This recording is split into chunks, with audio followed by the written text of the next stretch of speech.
Yeah, I get it. I get it. I don't. Why are they doing this to me? And I was like, finally, I'll know what these are for. And I came here and I was like, they're for fucking nothing. Really surprised how much I like this game. Fucking crazy shit is happening. There's aliens. Go get them. And you're just in it, and it feels really good, and it looks really cool. Every fucking step I took in that game was something I did not want to deal with.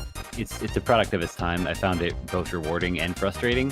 What's up with that, man? They couldn't even do RNG, man. I think they meant that to be something and literally forgot. Annie picks hard fucking games. I'm too old for this shit. I don't care anymore. Everything about this game rubbed me the wrong way. It was really good, and then it was really bad. Listen, okay, I was drunk and high, my feet hurt. A joyless piece of shit. Yes! It's a video game-ass video game. No, dude.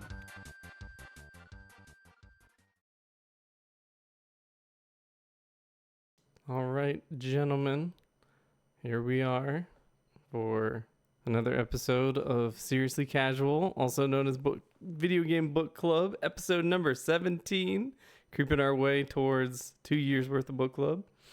How you guys doing this evening? Woo, yeah.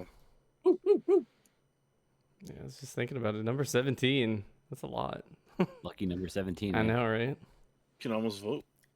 Well, this game is a mature game. Is this the first mature?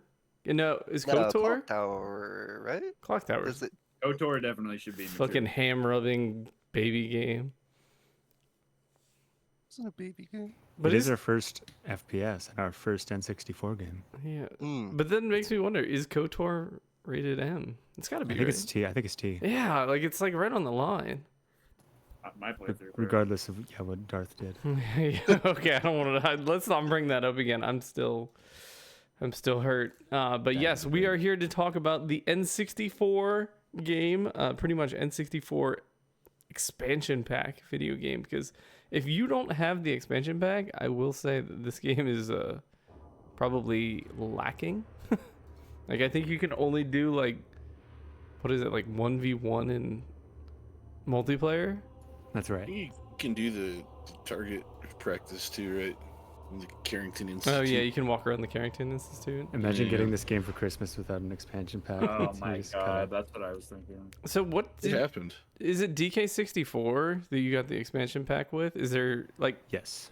was That there was the any only other one, I game? think. Yeah. Everything else they just made you buy it separate. What about Majora's Mask? Don't think it came with it. I think you had to buy it. Oh, came with. Oh, okay, partner. I misheard. Yeah. Didn't Majora's Mask run without it? Or what am I thinking of? I think it did. I don't know. What are you thinking? I had it from day one, so I know nothing of expansion Of pack not life. having it. Yeah, I No. know. I was that kid. Like Star Fox 64 came out with a Rumble pack, and I was like, "Mom, this is a Rumble pack." And then This is already a tangent, but is the expansion pack literally just like RAM that plugs into your controller? yeah, It goes into the It goes in the front of the system. N64. Yeah, it replaces the jumper pack, and it's like an extra 4 megabytes of RAM, I think. That's crazy to think about.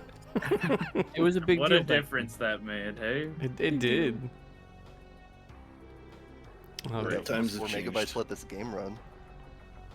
And you think, what's his name? Carrington? He looks like Billy Mays a little bit. Oh god. He's trying to sell you the goods of Carrington Institute. All right, but yes, so we're sitting here rambling about the expansion pack, but let's ramble instead about Perfect Dark. So Perfect Dark is a 2000. You get 2000? Like that seems late. Like It is late. yeah. So this is from Rare, like the very well-known Rare.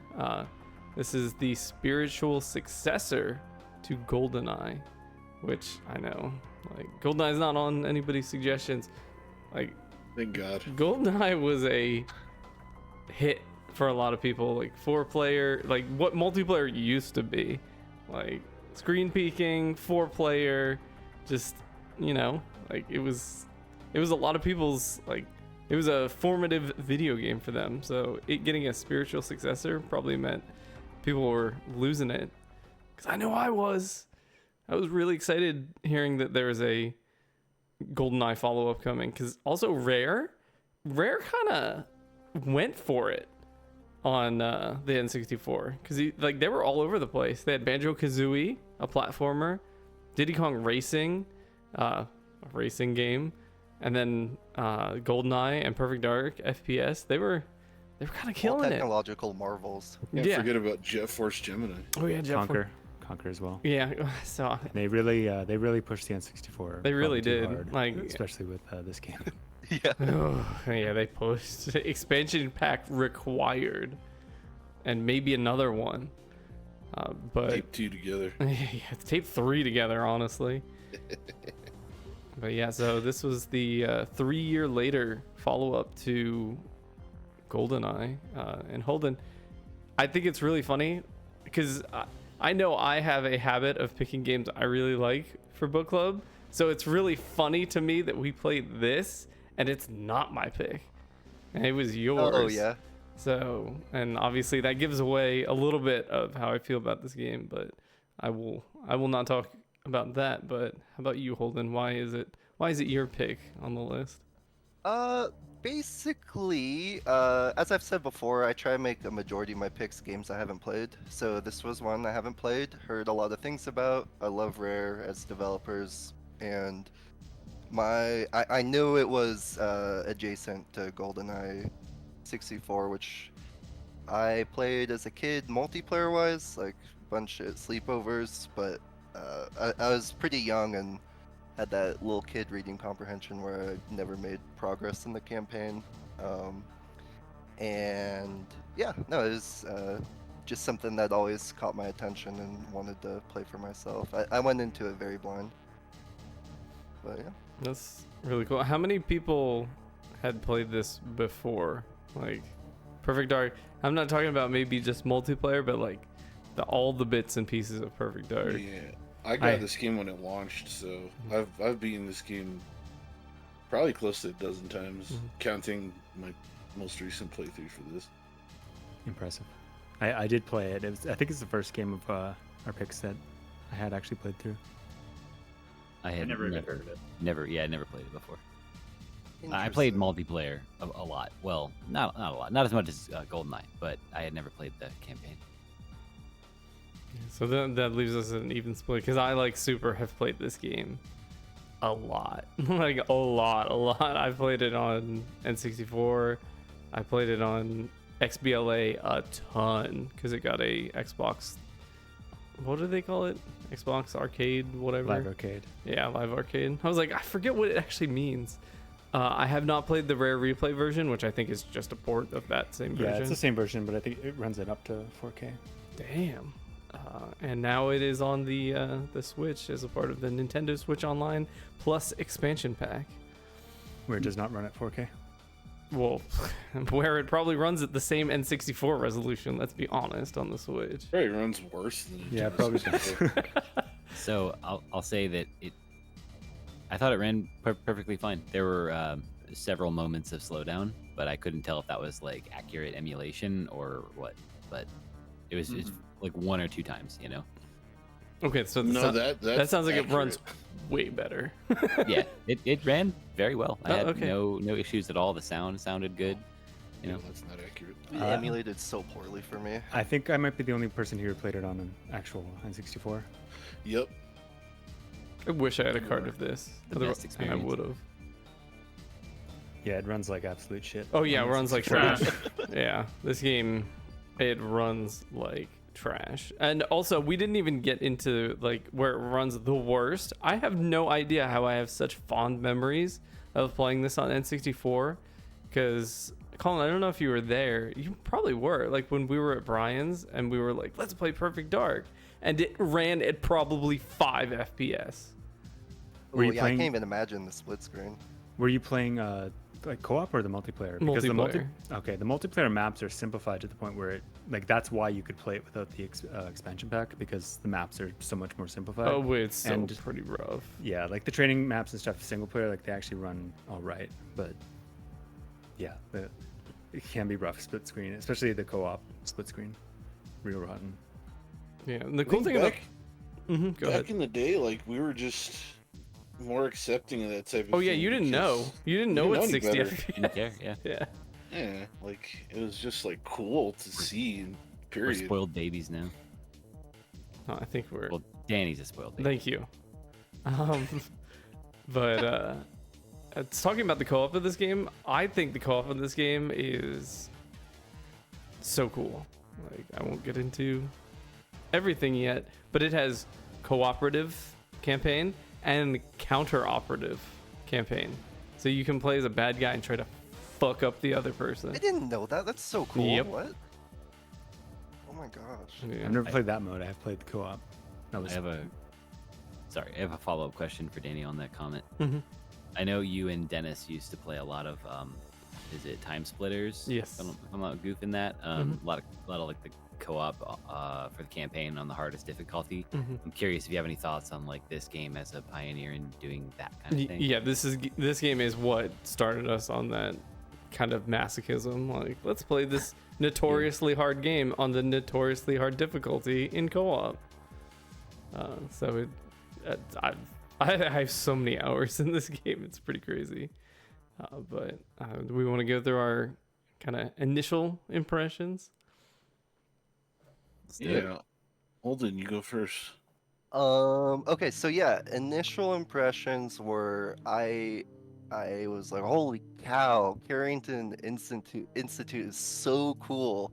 Can we okay, Don, you remember when you were playing Resident Evil 4 PS2 version before the remake came out, and you were like, whoa, how did PS2 do those reflections? And I was like, they inverted the map and rendered the floor slightly transparent. Right?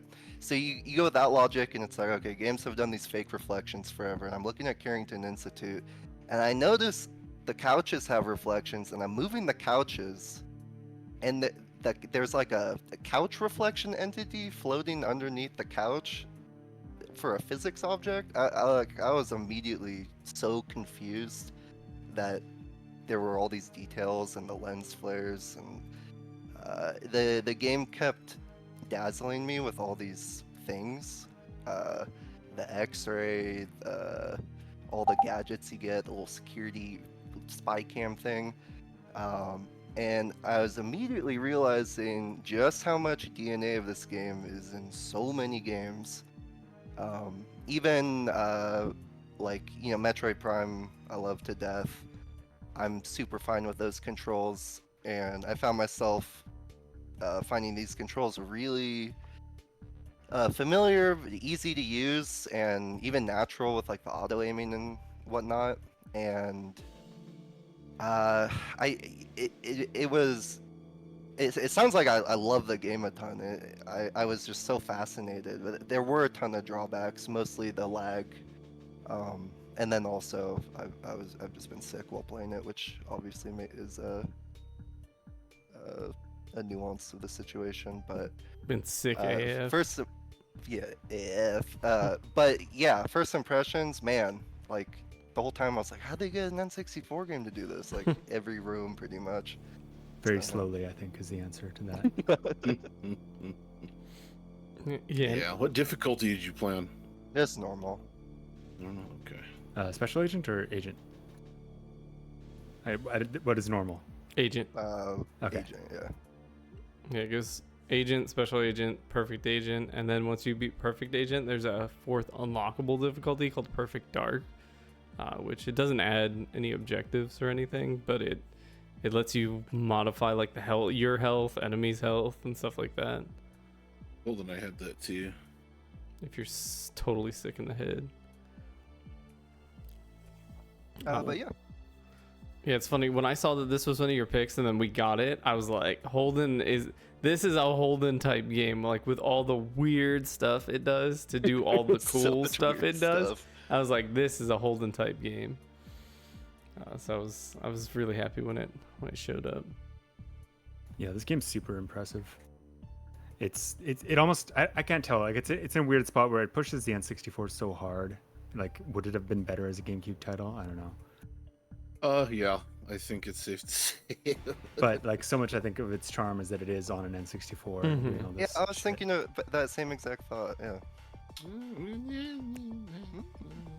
So we know this came out 3 years after GoldenEye, but do we know what the dev time was? I don't think know it if there's was anything- like 3 years because I think it lost its director. I was reading about it. Let's see. Man, there's a lot going on with this game. Well, in any case, even if it is 3 years or whatever, I think it's both impressive that they pulled off as much as they did, but also like 3 years back then was a long time. I think. Time moved slower back then. But it's Yeah. also like they were doing a lot of other releases. I don't think it was there. We weren't just sitting on this game and nothing else. Oh, yes. And Conquer came out the same year, didn't it? Or was that 2001? I think it was 2001. Oh my god, 2001. So where did it all go so wrong for young Rare? Ugh. The Xbox when Microsoft bought them, I think. Stamper I Brothers. think It about was, Cameo. it was DK64, and you know it. But yeah, so the director of Perfect Dark was the GoldenEye 007 director, Martin Hollis, but he left after the first 14 months of the 3-year development. He actually left Rare, so I'm sure that did not do the development cycle much better. That's pretty incredible that the game turned out the way it did, losing its director. Yeah, like That deep almost into halfway development? through development. Yeah, that's pretty crazy. Elvis took over. Yeah, he became sentient and escaped the game to finish the game. But yeah, That's it's something that would happen in Perfect Dark. see, I feel like we can kind of get into what you just said there super later now that you have watched that most recent trailer. Oh, But I'll go ahead and say my piece because I feel like I've been kind of hinting about it going through. I fucking love Perfect Dark. But I can 100% say it is definitely one of my favorite games. It is like I played it when it came out and was just amazed by because I didn't get too into GoldenEye. I didn't do the campaign. I think Chris, you were saying that. Like somebody said, or maybe it was you, Colin. Like they played a lot of GoldenEye but never played the campaign. I was saying that about Perfect Dark. Yeah, well, it's just so when I got this, like I immediately the way the game kind of throws you into the Carrington Institute kind of sucked me in, and I liked wandering around it because I also like that in Tomb Raider, like how you can wander around the mansion and her like yard, and while not maybe the same in scope, you could still do like cool stuff, and I just found that super cool. So I kind of wanted to explore everything, like do the shooting range, and I was like, let me check out this campaign, and because I wasn't like an FPS player, so I was like, I'll check this out. Like GoldenEye's pretty cool. And I played it and I kept playing it, and then I played it co-op a ton of times, like with a friend of mine, and we always played the multiplayer and like the challenge modes of the multiplayer. It's just so much, like there's just so much in Perfect Dark that I couldn't stop playing it. Like this game, thank God Super Smash Brothers came along and turned me into a degenerate because I might be Perfect Dark main. But yeah, it's just I really like kind of science fiction settings, and I also like cheeky kind of dumb settings, and this game melds both of those, and then just really tight gameplay. Everything's really interesting, like the weapons and the like alt fires, like finding a new weapon was so cool. And I don't know if it's just me, but I'm not a big console FPS player. I think the N64 is the best console FPS console because of the Z trigger. Like something about just dumping with the Falcon 2 on an N64 controller, that feels better than any other console FPS. Like just it's It just, does feel good. it does feel real good. That's why, Chris, I was saying I gotta try that 2-controller control scheme. Yeah, unfortunately, the trigger's only in the right hand, but yeah. That would be crazy if the dual wielding guns were. Yeah, I was hoping that's how it would work. That but would no. be that'd be too crazy. I couldn't handle that. But yeah, it's just going back to the N64 version, because I actually haven't played through the campaign of the N64 version in a long time, and it was everything I was afraid it would be. Like some points of the game, like if there's a lot of enemies and an explosion and you're in a detailed area, it will drop to single digit FPS. And it's bad because especially with The way it explosions. sounds. Yeah. And with explosions, they're so dangerous because they linger longer when like the frame rate is bad, and they will kill you. And it is just I love that they pushed the N64 as hard as they did, but man, did they fucking push it as hard as they could, because sometimes it feels like your N64 is about to explode while you're playing this, but in a good way. Yeah, a good way. Good explosion.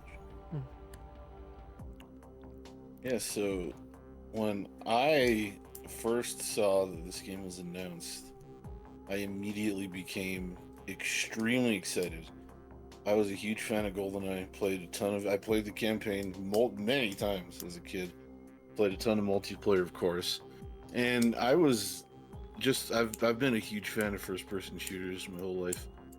And like just something about the perspective like just captured my imagination. Like it was very engrossing. And as a little kid, you know, your imagination is amplified, and I've always loved them. And when I saw this was announced, I lost my mind. I followed the development. I had magazines, screenshots that I would look at over and over and over and imagine what the game would be like. And yeah, when it came out, me and my brother got it, and it was everything I hoped it would be. And we played the campaign back then. I wasn't good enough to do it by myself back then, but over the years, I've gone back to the campaign multiple times, and this is only the third time I've beaten it on Perfect Agent. For our little book club here, I played it twice, once on Perfect and once on Secret Agent. And the Perfect Agent's fun because of the additional objectives. It kind of adds a little more to I don't want to say it adds more to the story, but it makes it a little more engrossing because there's more to it. Like you gotta hack stuff or find something to revive Elvis. You gotta find that medical kit or whatever. But there's some parts where it kind of feels unfair because you just get gunned down immediately, and I don't know if I'd recommend playing it on Perfect Agent. But anyways, like Danny, I love this game. I've loved it since the day it came out. I do acknowledge that, yeah, it definitely has some serious issues with the performance, like we said, and the controls, gotta admit, didn't age particularly well. But I mean, what do you expect playing it on a controller with one analog stick? And I mean, the genre was still developing at this point, and I think this game definitely helped that development quite a bit. To me, what was really impressive about this game was that typically first-person shooters at the time were like, oh, you're a guy and there's some monsters, go! And it's like, a lot of times you're in like buildings that don't even look real. They're just like hallways and rooms. And this game like created a world, and it told a story. The story isn't like super detailed or engrossing, but it has just enough details to give you an idea of what's going on, and it's never really confusing or hard to follow. And it works really well. And yeah, I played it once with a controller and once with the mouse and keyboard mod that is available on the I was internet. curious about that. I highly recommend everyone play it that way, at least once. May I ask real quick, does it like make it way too easy? Would you say? No. It makes it easier for sure. But I mean, it feels just like playing a modern shooter. Like, Cool. whoever developed that mod, like it's magic basically. My Perfect Agent playthrough was on that mod. The reason I saved the Perfect Agent playthrough for that mod is because it does make it easier, and I figured, add a little extra challenge into it to make it more engaging, not just mindless and, walking through the levels, blowing everyone away. But yeah, big fan of this game. Big fan of the genre in general. And this was one that, when I was a kid, it was a big part of my childhood, and that may affect my opinion of it, but it is what it is, you know. It's a good time. I could chime in next. Mhm. I think this game's fucking awesome. I didn't play it as a kid. I didn't play it till a couple years ago. My first experience was actually playing it co-op. We did Perfect Agent, and that was honestly one of the most memorable gaming experiences I've ever had. And so yeah, I fucking love this game. There's like so much.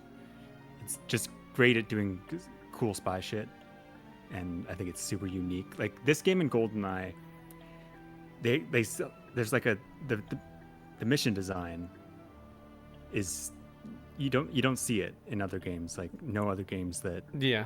came after do this sort of mission design, and it's such a shame because like think of where console shooters could have been if they had been Yeah. doing shit like this and not like Halo or whatever. Yeah, just doing a straight line, have the doors open. Yeah, like I love those like 90 shooters like Doom and stuff too, but there's something very very unique and engrossing about this. I think we talked a lot about the technical aspects of it, but I love that every mission is varied and unique. Every mission's memorable. I really like what it does with the difficulty levels and how every difficulty kind of just adds new objectives. It kind of gets you to explore the levels more. Like Agent is really fun to just blaze through and mow things down. It's tons of fun doing it that way. I think what I learned, because I guess I'll say I've done 3 playthroughs of like 3 and a bit of this game. I did an agent run and then a special agent run, and then I've done the co-op with a friend, and then I did some Perfect Agent by myself this month as well. One thing I learned is that this game is clearly designed to be played through like in order.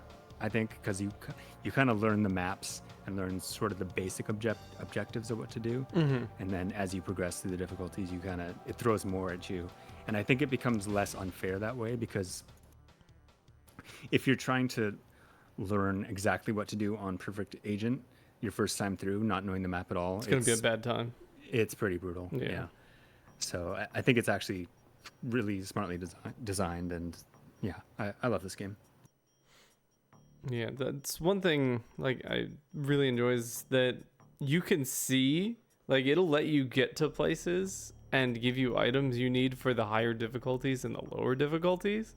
So it like you don't completely lose out on like the mystique of what the whole level is. And it almost kind of like slightly encourages you to do those higher difficulties. That's a good point. Yeah, I hadn't thought about it that way. That's a good point. Yeah, that's true. And it also, one thing I think is pretty cool is the way sometimes the objectives actually kind of change the progression of the map. Like on what's the submarine where you're Pelagic too. Yeah, like it plays out completely differently with like rendezvousing with Elvis on Agent versus higher difficulties. Kind of interesting touches. Yeah, it's... I hate that level. yeah, that I think that's the weakest one. yeah, that is definitely a very controversial level, which we will definitely talk about that level. But something I feel like, sorry to kind of jump in before Darth and Colin talk about, it is not to be understated the amount of options in this game. It is mind-blowing how much stuff you can change, alter. Like there's a 16:9 mode, which I actually did turn on for this, and high res. Oh yeah. It's 480i. That shit was big. Actually, it's not 480i. It's 240p. It's got wider horizontal resolution though, so it is slightly sharper, but it's not 480i. Yeah, it's just stretched. Yeah, and it's really, I don't know why it's included, because like you can set it to like 16:9 or even a wider aspect ratio, and then turn all that on an N64 and it runs like garbage. Even worse. Even worse, yeah. It looks nice. Looks really nice, but yep, unplayable. I want to bring up a quick counterpoint to something Danny said, relating to something you said, Chris. And it's not, I don't mean this in like a bad way, just in my experience, having never played the campaign before. you're talking about how you can get like items you need for the objectives in the higher difficulties, and you can get those on agent. So I don't have more than one example offhand, but there is a level where you get the alien med kit, right? And I was like, what is this for? What do you want me to do with this? And so it was like a confusing, not really confusing, right? But one, and I'll go into this more, and I'm sure everybody's gonna hate me, but like one more confusing thing for me in the game, you know? I had that same experience, Colin. It's like, why are you giving me this, dude? Like, okay, it's a breadcrumb, but it's a breadcrumb that only works if you know what it's there for, to lead you to the loaf of bread you already know is there. But for me, I'm like, I don't want what I'm just trying to play the game. What's this med kit for? Get it out of my inventory. Did you played on Secret Agent, right? No, I just played on baby mode agent. Oh, so that wasn't even required. Oh no! So the alien med pack is actually I think if Elvis gets shot, like, because he does take damage, I think you can use it on him. Because you're thinking of the surgical device, Super, that you need to like shock him back to life. Yeah, but there is an alien med pack in that as well. Okay. And I think well, it then is. I guess I misunderstood. No, Colin, I actually agree with like the same type of thing that you're talking about. That like, there's tons of doors that are like, this door is locked, and I'm like, oh geez, how am I gonna get through this door? And it's like, no, you don't go through this door. It's just locked. It's Or like, you go through it later, but good luck remembering where the fuck it was when it's time to because open it. there's 15 other locked doors that you should know that you know what I mean? That I do. did frustrate me. My brother. All right, I'm going. Go for it. Let him know, Colin. Let him know. I flushed this game. I need to admit to the class. I want to lead off with that, but then let me back up. I had fond memories of playing the co-op for this game. Or not the co-op, but the multiplayer. I had one friend who had it, like when it was new, and we would play the multiplayer, and he would use the the far scope, the thing The far that goes sight. through the wall. And he was just a dickhead kid, just like I was, and he's blasting me through the wall, thinking it's so funny. And I'm like, I've never played this game before, dude. And he's just blasting me through the wall. So I loved GoldenEye when that was new. I played that multiplayer so much. I'd played the campaign and liked it when I was a kid. And so I'm curious for those of us here who are really well versed with both campaigns, which I am not because I flushed this game. What the difference is in like the level layout and the complexity of objectives and the size of the maps, whether there's a difference in that. But I just want to say I found when it came to actually playing this game, the only thing I liked was the music. Grant Like, Kirkhope. Yay. Literally everything else was annoying on some level. It's funny, we talked about that like submarine level or whatever. I spent 40 minutes of my life wandering around that level, Right? constantly going the wrong fucking way. I know that. Yeah, no, I did the same thing. But so I'm using that as an example because we can all agree upon it. But I had that problem, and I shit you not, like 75% of the level. Same. Even in the third level, like I'm not talking like the escape from Carrington Institute. I wandered around that level for 20 minutes. You guys are sitting here probably asking me like, how the fuck do you get lost in that level? And I'm like, it's because there was a door that looked like a wall. Yes. It looked like every other wall in the I had to fucking watch a level. YouTube video. I had to Me watch a too. YouTube video. Oh, Because dude, I was like, thank that's you a so much. door? Thank you, dude. I So, screamed. yeah. So like on the level that I flushed the game on tonight was the one after the base where you're in like you're like jacking up this deep sea place with Elvis, right? And you get to the place and he turns on the teleporters, and I wander around for another 15 minutes, can't find the fucking teleporters. I go to YouTube, and yet again, I thought it was a wall, but it's a door.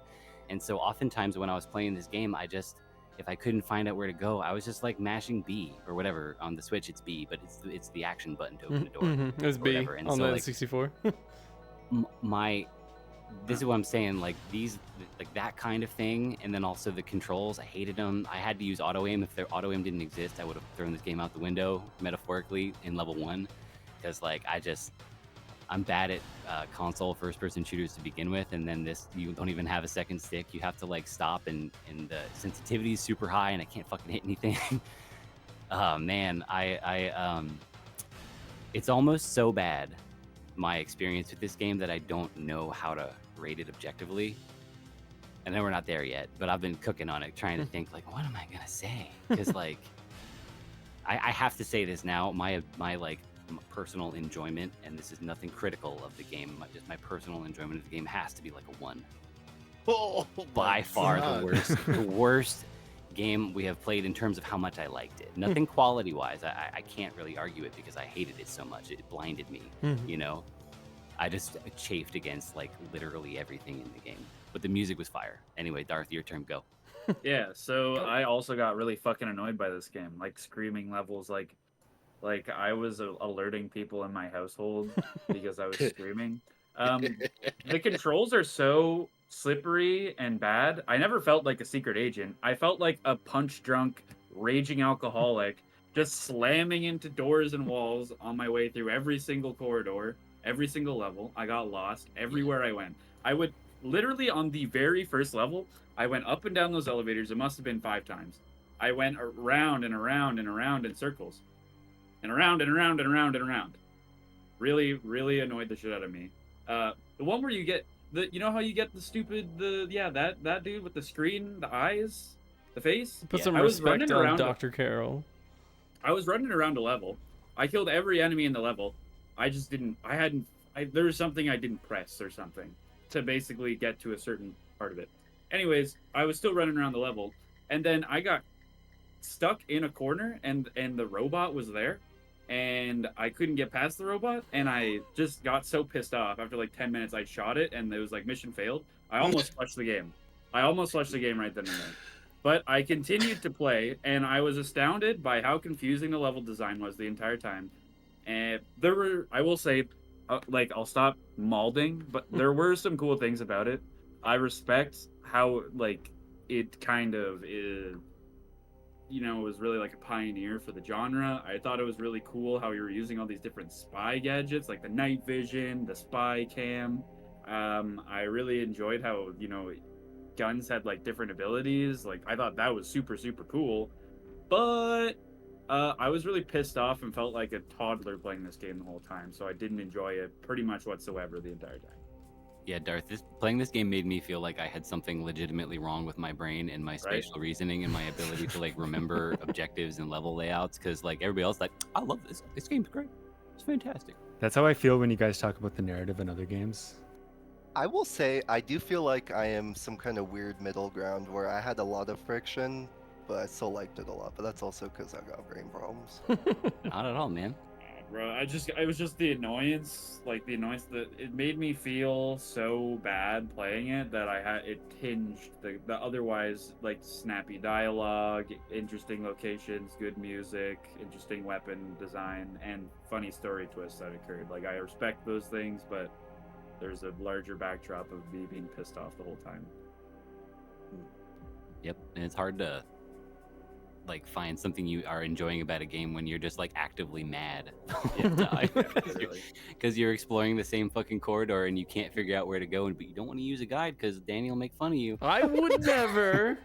Thank you. I actually had to watch a YouTube video for probably about 50% of the levels. Oh no, I did too, and I pretty much never consult guides or videos. There were a couple times where I was like, I was not gonna figure that out.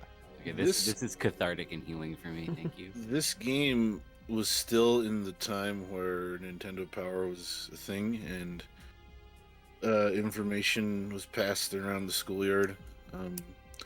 That's a thing that a lot of people forget about older games. Like, a lot of them are very, you know, like, they're not straightforward. They can be confusing, and but the thing is, like, Nintendo Power literally had strategy guides in it, and you go to school and everyone's talking about it. And back then it wasn't like, no, don't tell me, I don't want to know, I want to do it on my own. Back then it was like, yeah, fuck yeah, tell me. Yeah, I want to know. Wait, you do what in what level? That's crazy. Yeah, like, the attitude was totally different. I don't know if it was because we were younger, we were children, or what, but I don't know, it's just an interesting thing to think about. Like, nowadays, like, you'd give someone a hint and they fucking ban you from their chat or Twitch. But back then, someone gave you a hint in this playground and you fucking hugged them and shook their hand. and considered them cool. And talk to them at lunch every day after that. Yeah, exactly. But yeah, so when you mentioned things like the door that looks like a wall, like, I think the reason I didn't find that so bad is because I grew up playing Wolfenstein 3D and Doom. Yeah, it's funny playing this Super. I was like, I bet Super likes how like a lot of like secret stuff in this game is very doomy. Like, Yeah, because like I'm used to literally just fucking pressing the action button on everything. Yeah. But so, and it's funny because like I think I said that like I kind of got there where I was just like doing the Doom wall hump going around, but it feels like it's it feels like this game wants to be and is trying to be and maybe is more intentional than that. I'm not saying there's something bad about Doom or Wolfenstein design where that is what you do, but it seems Colin like hates Doom. this is I played Doom when I was a kid, dude. I loved it, but it's like if you read the briefings, and Danny can make fun of me about this, but like if you read the briefings, which I didn't always do, and maybe that was part of my problem, but I don't think that has anything to do with the map layout. But it tells you like specifically what you should do where, so there is like a clear thought process. Like, I get to A and I should do B when I get there. But if I'm just running around mashing the action button, it feels like it takes away from that. I'll say it's. I was just gonna say it's not always the objectives aren't always super clear in the brief either. Not at all. So it's very vague, and then yeah, there's a lot of running around. Even if like I've played it before, and I'm trying to. There were a couple points where I had to look a couple things up. It is cryptic. What you're saying, Corn, about it's a shame like games really haven't evolved past this type of like level design and objectives and all that. Like it's obvious it must have been high friction, because I do think it is a lot to ask from the player, which is also why it feels satisfying to beat the levels when you don't look it up and you try quite a lot of things and you piece things together. There is a lot of satisfaction to that. But I think it's just also extremely difficult to design, you know? Yeah, it is definitely. Like, the thing about game design is like one tiny little minuscule change can have a drastic effect on either making it baby easy or stupid hard, borderline impossible. It's really hard to balance things like that. Can I talk about this infamous door that has come up in the gameplay? Yeah, and then I want to say something. So that door opens automatically. So if you are anywhere near it in that room, it opens. So if you are listening, you hear it open. Fair, but you go into the room and you see that there's nothing in the room, and it doesn't look like any other door in the game before or after it. Check the corners. There might be a shield. For what? What are you checking for? A shield, a gun. I'm tilted. Your second Falcon 2, so you can dual wield them. Boom, boom, boom, boom. A Baby Bell cheese wheel. That too. I haven't found any of those. My honest feedback, and this is not trying to be shitty or mad, is that door should have looked that wall should have looked a little different. Yeah, it should have had like the silver door lining. Different color. Not even, it doesn't have to be so overt. Like there are like maybe 3 or 4 different patterns they use. They got like the dudes kneeling looking at each other, like these reversed pair of wings separated from each other. They should just have had a slightly different pattern or something. Or we could have put a door there. Yeah, sure. But I'm trying to be really generous, right? But it's just the same fucking... No, you're right, dude. You're absolutely right. There was no reason to have that the way it was. I think the reason they did it that way is because it was like environmental storytelling, right? It's like a hidden door. She's a secret wall, secret office. corporation, up to no good. Yeah, I'm pretty sure that's what they were going for with that. I respect. Real quick, the doors in this game are weird, extremely weird proportions. I just want to say that. The other point I wanted to actually make was, I think. It's so interesting to think from a developer perspective, potentially, that I really feel like they wanted to give, this is such a buzzword in game design, but I really feel like they tried to give agency to the player by making you do the actions and not just have little interactive prompts everywhere.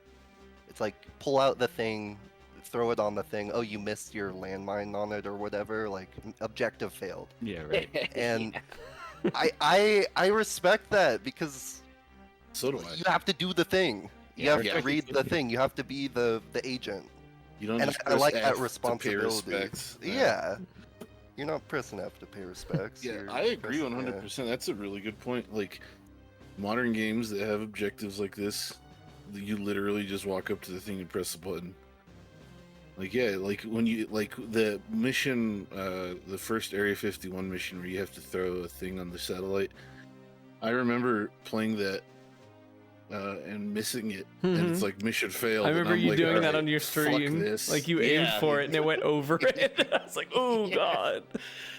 Yeah, I had a little mini attack when that happened, but I mean, I don't know. This game to me like is just so fun that I didn't mind failing and having to redo the missions because like it's kind of a hard thing to describe, but you get into like this groove in certain games where like you fail or you have to redo something. And you're like, okay, here we go. You're like, okay, run over here, shoot these guys, grab the grenade, throw the grenade at the turret, blow up the turret, run over here, snipe those dudes in the tower, open the door, go on, like, you know, and like it becomes like a, I don't want to say a routine, that's not the right word for it, but it's just I don't know, the gameplay itself to me was so fun that I didn't mind failing over and over. Because when I played on Perfect Agent, I was failing. Oh yeah, you just fail nonstop. Yeah. I know that So- exact feeling you're talking about, like the perfectly orchestrated run after you've learned Yes. exactly what you need to do, Yes. and that's Yeah. like extra awesome when you do it in co-op, because like trying to learn Perfect Agent runs in co-op and then nailing it, it's so fucking awesome. Yeah, because you're like coordinated with your teammate. Exactly. Yeah, that's sick. So is it One like, game I had that with a lot was Tropical Freeze when I played it on hard mode. Because you die and you have to restart the level. You're like, all right, here we go. Yeah. But anyways, yeah. You were saying, Colin? No, I was gonna ask. So it's like the flow of the gameplay isn't. Would you say it's like immersive and makes you feel like you're doing spy shit? I wouldn't necessarily say it makes me feel like a spy, but it makes me feel satisfied. Yeah, it feels very video gamey. Like I think that's Yes, it does. that's why I like. Yes. So a lot of this stuff that you guys ran up against, like I really wish I could wipe my brain and play this game, because like Super said, like going through these levels, like doing everything, like I found that fun. So I probably could have been lost on those same levels you guys were, but I enjoyed just crawling every inch to find like what secret am I gonna find, because this game does have like weird secret routes sometimes and like secret items. Chris, Yeah, you were it's saying cool. you never found like the dual wield weapons. No, I never found the cheese that's apparently hidden in this. Oh, there's a cheese in every level. yeah. Well, I I never- found one of the cheeses naturally. Yeah, I was there gonna are ask you guys about them. secret fucking secrets. Yeah, there's Um, some really well hidden things that have some very powerful items. But like one of the guys getting gunned down in an area of Air Force One that you probably wouldn't go to, but like he gets gunned down by one of Trent's agents, and he drops a key card, and you get a key card, and you're like, key card, what? And like you go rubbing ham on every door, and you rub ham on the right door, and you get the dual cyclones. Holy Oh. fuck! Oh, dude. That shit goes crazy.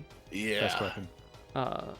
Oh my god, don't even get me started on the weapons in this game. Like, the human weapons Tier are list. cool, the Mayan weapons are extra cool, and the Skadar weapons are... Shit. The Mauler's cool. That's about Yeah, it. fuck the Reaper. Yeah, the Reaper sucks, or whatever it's Slayer called, that's sucks. one of the worst guns ever in So- game history. Yeah. But I really liked how every mission you start off with a different layout or loadout, and she would be outfitted differently. I love that. yeah. I love that she has Well, the one Love thing- knife for the the- beginning of a mission. the fancy dress, and then the next level, it's the fancy dress, but cut off. Hmm. It felt kind of weird to me to like say there's like a 3-part mission. I'm not saying this happened in the Carrington the Datadyne, right? Mhm. Right at the start of the game, those 3 levels. I'm not saying this happened there, but I swear this did happen where you like do a 3-parter, and then you have all these guns at the end of the first part, and you And it load wipes into your part guns. 2, and you just have like your gun. And I'm like, and it's Yeah. fine. I liked the pistols often more than the rifles, because with auto aim and on Agent, the way it aimed and the way they shot, it just was really strong. So it never bothered me to have the pistol again, but it was just like, where, huh? Where are my guns? Yeah, it's a little inconsistent, especially like I just noticed this today, but like you go from mission 1 to 2, and then in the first mission you have silenced Falcon, and then the second is not silenced anymore. So yeah, I know what you mean. Game breaking. Yeah, unplayable. Literally unplayable. Holden, I'm So very confused. What the hell are you talking about?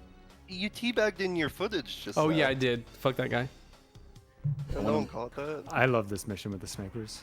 This is So one of do the I. This mission's Bro. fuckhead on perfect age shit. I thought immediately I was so impressed by the art direction. I was like, holy cow, these people know how to do like really good looking light for a giant N64 map. yeah. It's awesome colors. I wish I had your eye for that stuff because it never renders for me. No pun intended. You can't see past the blurry textures and All he saw was 240p. red, dude. It was just all red. I'm just even talking about like the color palette for this level. Yeah, it looks like an Very, actual very villa. thoughtful. And it's great juxtaposition from the previous That's level. another thing that IMH. this game did differently. Like most shooters up to this point were either like military or like stuff like Doom, like horror type monster stuff. Like this had like real world locations, like, well, you know, quote unquote real world. Mhm. Like the Chicago level, this level, you know, it wasn't all like secret base or like you're in heck. Like, and like I'm pretty sure like there wasn't anything up to this point, not anything like mainstream, maybe some obscure PC shit, but like I don't know, it felt a little more real and grounded, and I think that added to the impact it had. I I agree. agree right up till Elvis, and then I was like, all right, I'm just having fun in N64 game. Yeah. What's he- wrong with Elvis? It was a very big detachment for me. He's on the Why? box art. He's in her eye. Is it Oh because? shoot, I didn't notice that. Yeah. Yeah, he totally is in her. That's crazy. Is it because he's like a fucking tourist Roswell gift shop alien? Is that why? Yeah, exactly. Hey, Gray, please. His voice. I just- literally He's my ate favorite part of all the the game. check boxes. No, I love to think that. So the mission in Carrington Institute, like where they're about to have like the meeting between the president and the Mayans and everything, and then the next mission, Elvis shows up in the America flag Elvis thing. I like my headcanon is that he showed up to that like commemoration thing in that outfit. Like that was his best dress for it. And I'm like, you know what? Elvis is pretty cool. Elvis has like a little attitude, like he's like when you rescue him and you're trying to escape in his flying saucer, and they're like, oh, it only seats 2, and Elvis is like, yeah, and it just doesn't have the style, you know what I mean? Mhm. Like, you're like, what? I mean, like the second line he says to you is, I have a headache, and when you have a head this big, it's a real Yeah. problem. And it's like Yeah. that's when you know the game is like not gonna take that dark turn into super serious, like. And I'm like, okay, I appreciate that, because yeah, if this game just like leaned into just like secret agent, super spy, like it would have been kind of boring. But it has fun, and there's a lot of fun to be had in this game. Believe It it or does not, get pretty wacky. in the it second half. gets very wacky. I really like that about it, actually. I really like it when games start grounded and then slowly become, or just narratives in general, you know, they start grounded. Yeah, this is just normal, you know, not very sci-fi, just maybe a little bit of like future technology, and it's like aliens and fucking more aliens and spaceships. I thought that was one of the strong points of the entire story, to be honest. Did you know that in development, originally in the story, Elvis is supposed to betray you? No. Yeah. I would have made the Would. game worse. Yeah, that I was- watched there's a pretty good video about they recovered like a bunch of development documents about this game, and it was going to be a very different game than it turned out. Also, did you know that all the weapons from GoldenEye are in the game in memory? You just Oh, can't no way. access them normally. Yeah, Interesting. you can use a Game Shark to access them.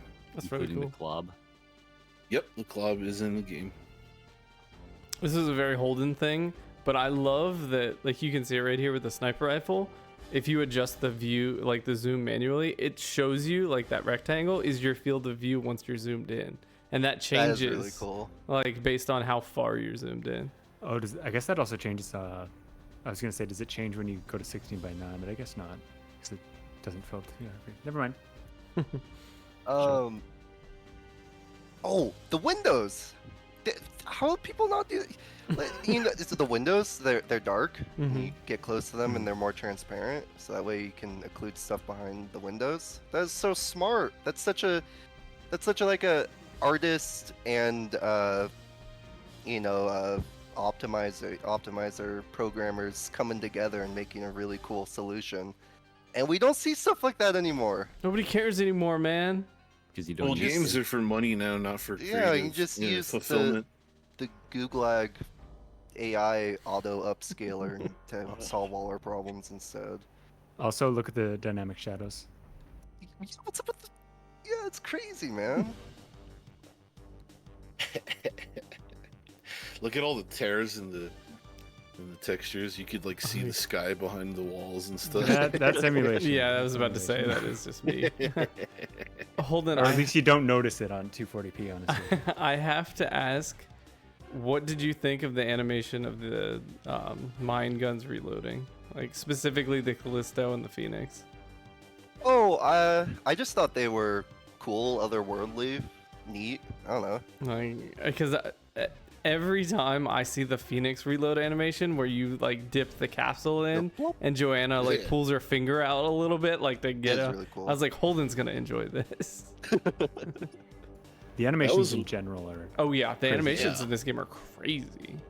Well, because in GoldenEye, when you reloaded, the gun just went down off screen and then came back up. Oh, I didn't know that.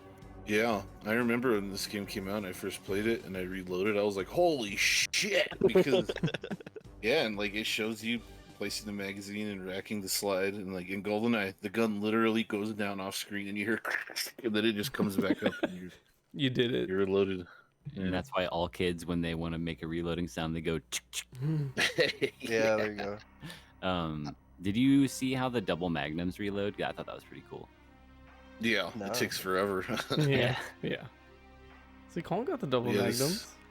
He was doing stuff. You can tell, like, when they decided to make this game, they're like, fuck yeah, let's do this shit. Because GoldenEye was such a hit, right? I'm not sure how successful this game was. It was moderately GoldenEye. successful. Yeah, I mean, it was an original IP, like original story, Pretty everything, late original for characters. N64, right? Yeah. Yeah, it was a late game, but I mean, it's just cool that they took, I don't want to say took a chance, but decided to take what they had built upon with GoldenEye and create an original world. Like, I just think that's really cool, especially for like back then. Hmm. Yeah, spiritual successors are always a tricky business. Yeah, for sure. Yeah, I don't know. Like, I understand the gripes you have, definitely. You guys, Colin, Darth, have with this game, and Holden to an extent. Like, I guess when you play this game as a kid, like, you're way more forgiving of certain things, and you learn about the game when you're in that forgiving mindset as a kid. And then when you play it later down the line, you already know, like, certain things. Mm-hmm. Like, because when I fired this game up for our playthrough, I just fucking ran through the first level, like, instantly. Just like, all right, cool, next level. Like, I already knew what to do, right? But I don't remember, like, as a kid being frustrated with any of that stuff. But like I said, like, when you're a kid, you're way more forgiving of shit like that.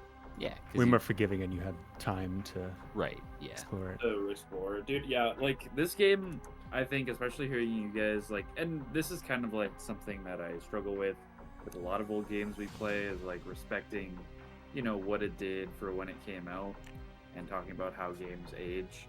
I really believe that if you don't appreciate gaming history, or like, you know, the history of gaming technology, like, I think this game has aged fucking awfully, to be honest with you. Like, those things are really cool, like the windows, the reflections, the way that the game looks relative to everything else and at its time on its console.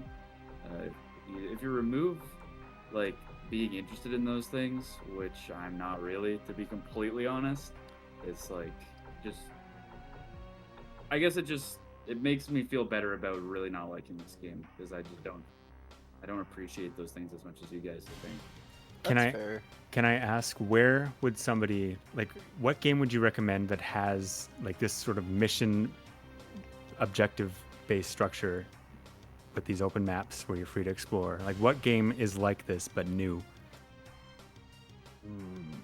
I don't play a ton of FPS games, to be honest with you. The only FPS games I play are games like Counter-Strike and Valorant, right, where it's like multiplayer. I don't know if I've really played a single-player first-person shooter, to be honest with you. Okay. Besides this one, so maybe it's also like, you know, maybe it was tough for me because it was a new foray into the genre. Sure. Like- What I'm getting at is just that, like, this is kind of, you can't really find this kind of game anymore. So I appreciate what you're saying, but also, like, they literally don't make games like this anymore. So it's Yeah, I think the and reason they don't make games like this anymore is because people will just say "fuck this" and stop playing it. Like, I don't know. Like, I don't want to say that. I don't want to say anything that it has any implications that are unintended, but I don't know, like, what has conditioned or tempered modern game players and like created an environment where it's like instant gratification. Like, again, I'm not trying to say anything about anybody or disparaging or anything like that, but back in the day, here I sound like an old man, but like, games were approached differently back then. It was like, okay, I don't know what to do right away, I'm getting my ass beat, and that would encourage you to like look harder and like say, fuck this game, I'm not letting it beat me. Like, I don't know, but I'm not saying it's wrong to dislike that type of design or that type of approach. I'm just saying, like, gamers back then were more willing to put up with things. Can I offer you my personal thoughts on the reason for that? Yeah, what's Sure. your It's Okay. because I think the reason is because maybe when you were like 12 playing this game, you had like 8 and 64 games. Me, as a human in 2024, as an adult, I have access to hundreds of other video games that I could be playing. So I feel like if a game isn't respecting my time, it's like or at least I shouldn't say that it doesn't respect my time, but at least I'm not super enjoying my time with it. Then I just move on to something that has me more engaged for that time. You know what I mean? I think a lot Yeah, of us yeah, are absolutely. conditioned, whether we think about it or not. A lot of people I've noticed kind of go a little stir crazy when they aren't making progress, when they can compare it to any other game they play that's modern, where numbers are going up and they're making progress. You don't feel like you're wasting time. Yeah. Mm. And that's Mhm. probably why it's always pointing you, telling you exactly where to go. So like playing a game where you have to deal with frustration is just that's not the norm anymore.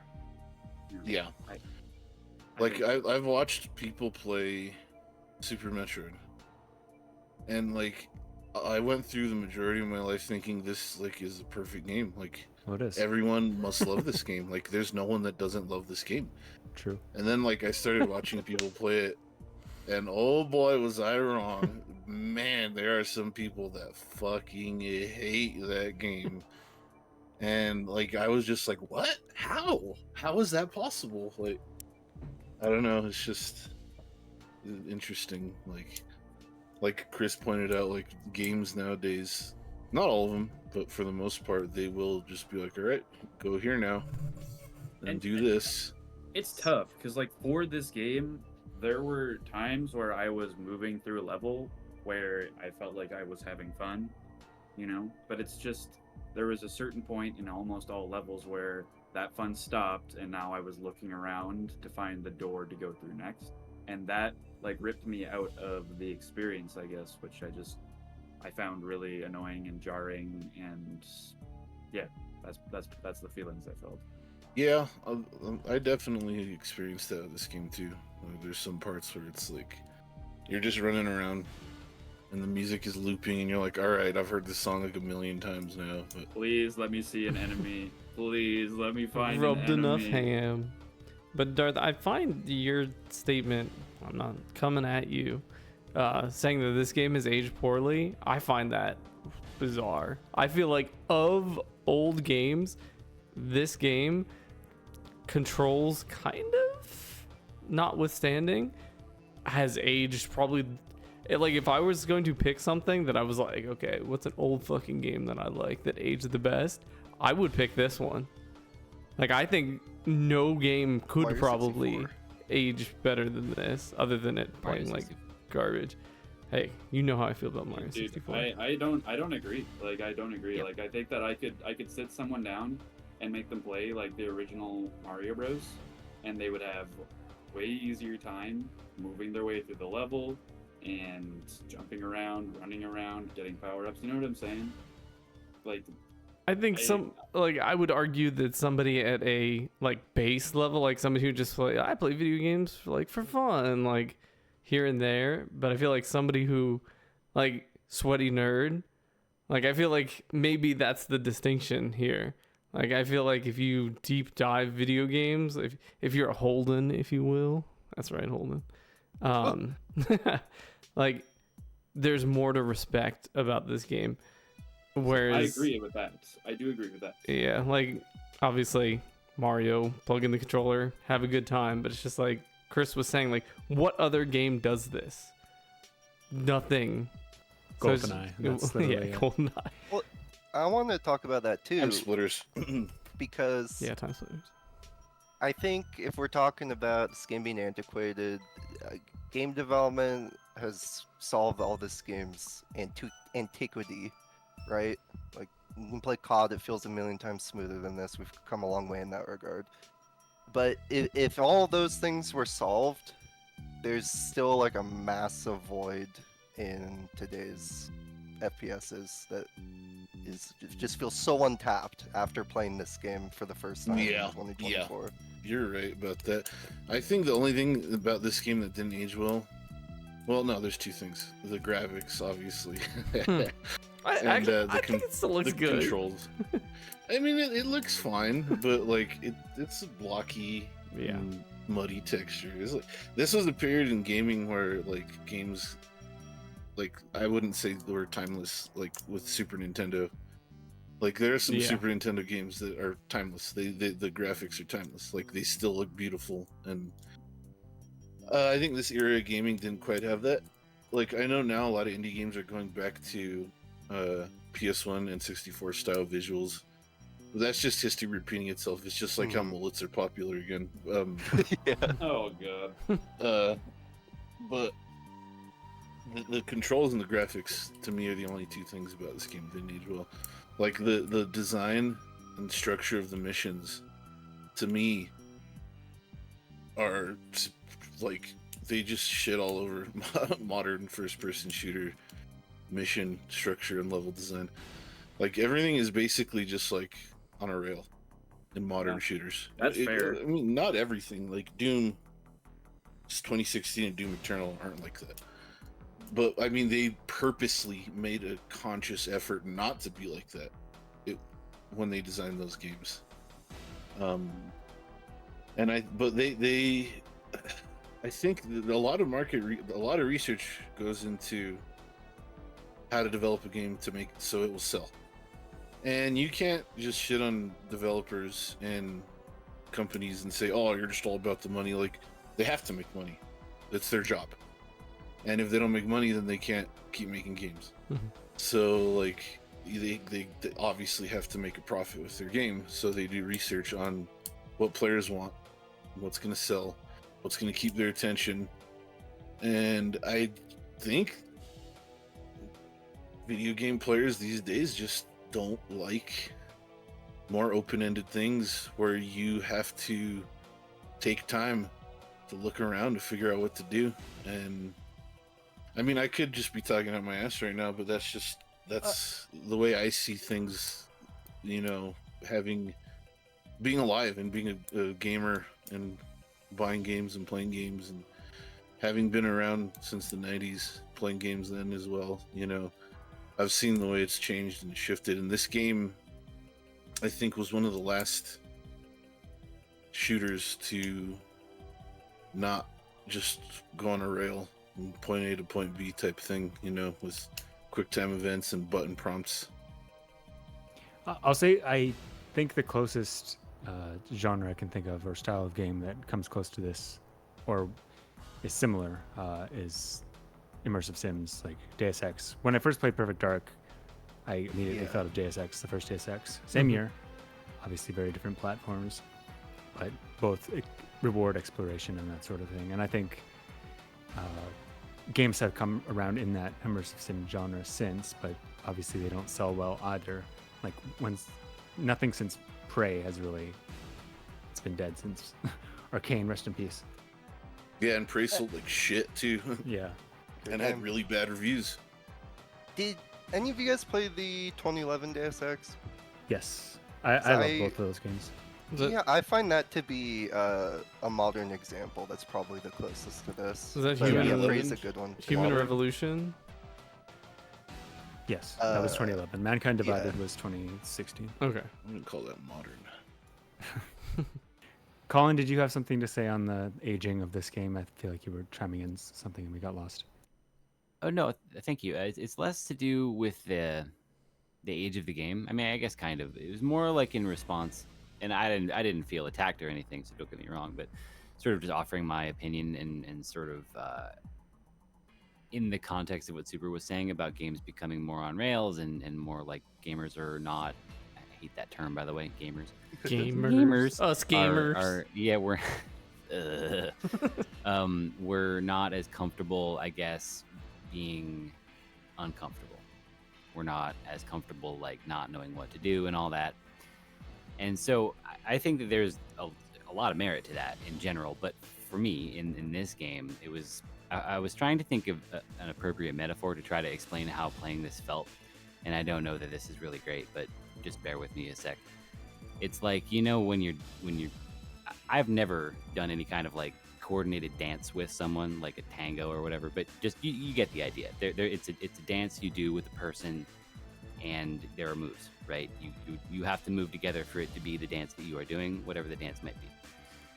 And so I think that in the context of understanding how a game dev externalizes their ideas and puts it out as a medium that gamers are then going to like take and interact with and enjoy. If that's a dance, I was the entire time just offbeat, 2 left feet, not doing the right thing, and it was less frustrating that I didn't like. It was not so much my moment of getting lost. It was that I felt stupid. I felt like I wasn't getting it.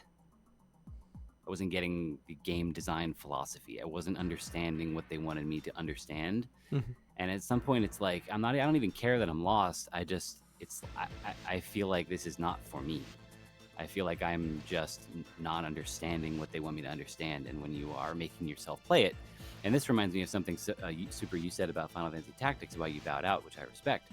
You got X number of time in the day, you work, you come home, and then you want to do what you want to do, and then to make time for this game. And I realized this is nowhere near as long, right? But same idea. It's like if that's how I feel playing this game and how the game is making me feel, not pointing fingers, it's really hard to want to see anything good in it, right? Yeah, and a Where flesh is a representation of your experience with it. And I think that's totally fine. I don't think any of us should feel bad about that. I agree. I agree with that. Just saying for the record. Colin, do you have like I'm not trying to like put you in the spot or like demand you explain yourself. I'm just curious. Do you have like an example of a moment where you felt like totally disconnected, and as you put it, you felt stupid? Oh yeah, I have for probably every level, or not like an active example, but it did happen very frequently. One that happened tonight was again in that underwater level, sub level, where you're just like the I don't even fucking know. You have to deactivate the power. Danny, you know the one I'm talking about. What's the name of it? Pelagic 2. The one we were all kind of saying is like definitely Right. the weakest mission. And I acknowledge that it's the weakest level, but this kind of thing kept happening to me, where it's like you have to use the X-ray vision to turn off the right switches on that thingy to then get the hatch to open to turn off the power. That's a complete objective 1 in Agent, correct? Mm-hmm. Yeah. So I didn't read the briefing instructions. That's on me. I didn't realize you had to use the X-ray to turn that thing off. So I own that. But before you even get there, I didn't process that that thing was the power core. Oh yeah, I did quite a few laps until I Yeah. realized. So I'm just doing, and again, that's like just example number 500 in 1,000 of me just not getting a small moment of the game that overall makes me feel like I'm just whatever, man. I'm not, this game's speaking Spanish and I only speak English, you know, as a very terrible example. But then you complete that, you turn off all the switches and it gives you a prompt that says the fucking hatch has opened, whatever. And so I then spend another 10 minutes wandering around the level looking for a hatch, like a trapdoor, something where I would go and turn off the power underneath it. And then I get frustrated and I go back to that room because Danny gave me a hint because I was tantruming like a little child. And I started doing the Doom Man wall hump and I just got it. And I didn't even really know what I pressed until I kind of like paused and was like, wait, that there's like a cylinder that is like kind of hanging at a diagonal, and that's the thing I was supposed to interact with, and the hatch that opened was like a teeny little slider on that thing that I had never noticed. And it's like, dude, so I, you know, that's one example, two examples in the same moment, you know. Does that help? Maybe. Yeah, no, I get it. I totally get it. I have moments like that too, Colin. Trust me.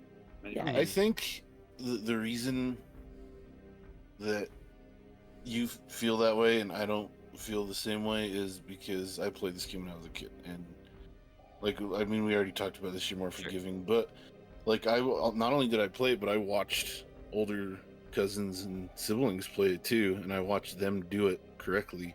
Right. And I'm like, oh, okay, that's how you do it. And then I would just do it, you know, and coming into this playthrough, like, I just knew. So Yeah, like it's hard to separate it's hard that. to see. Yeah. Yes, it is. It I is will say, definitely. I do understand what Colin is saying because I had those moments too, but also I still love this game because I wanted to say, unlike Danny and Super, I have like no nostalgia for this game, so I do have the perspective of just playing it as an adult, and I don't know. I'm saying it's probably not just nostalgia for you guys. I think it is. No, it's definitely not 100%, but Yeah. I definitely think I'm more forgiving of things like that because of my prior experiences. Yeah, because with you it. just know, like, you're not gonna get Right. the Yeah. hang-ups and the obnoxious parts. And Yeah, you already know where to go. And You already know what to do. part of me also wonders, like, what we were talking about, like how games like kind of not force feed you but keep you on that drip to like always kind of give you that line. It's like one of the first games I remember that in was Fable 2 that had that path that you could just turn Yeah. on and go. Or like in other games, like where it's like you do something and like a bombastic something happens, like you get a cutscene that shows you this, and then, or like when you walk into the next room, like the other room explodes. Like a lot of the times this game doesn't have that. That's interesting because sorry. No, I when you mentioned that, I immediately thought of like DK64, the way the camera would pan to something. Like a lot of games in this era would do that sort of thing. Mhm. It is interesting that this game doesn't do that at all. Like you flick a switch and then you see the cutscene of the thing opening, right? Mhm. This game doesn't have that at all. That's interesting. Yeah, and like I think that's a lot of what Colin and Darth ran up against, and it makes me wonder. It's like, did I not find issue with that because I knew where the thing was, or like did I not have issue with that because I wanted to go like okay, it's on. Like, what did that just do? Like, I'm gonna find it. Or Like, even so much like you already knew you liked the game because you already had an opinion on it, so you're like automatically.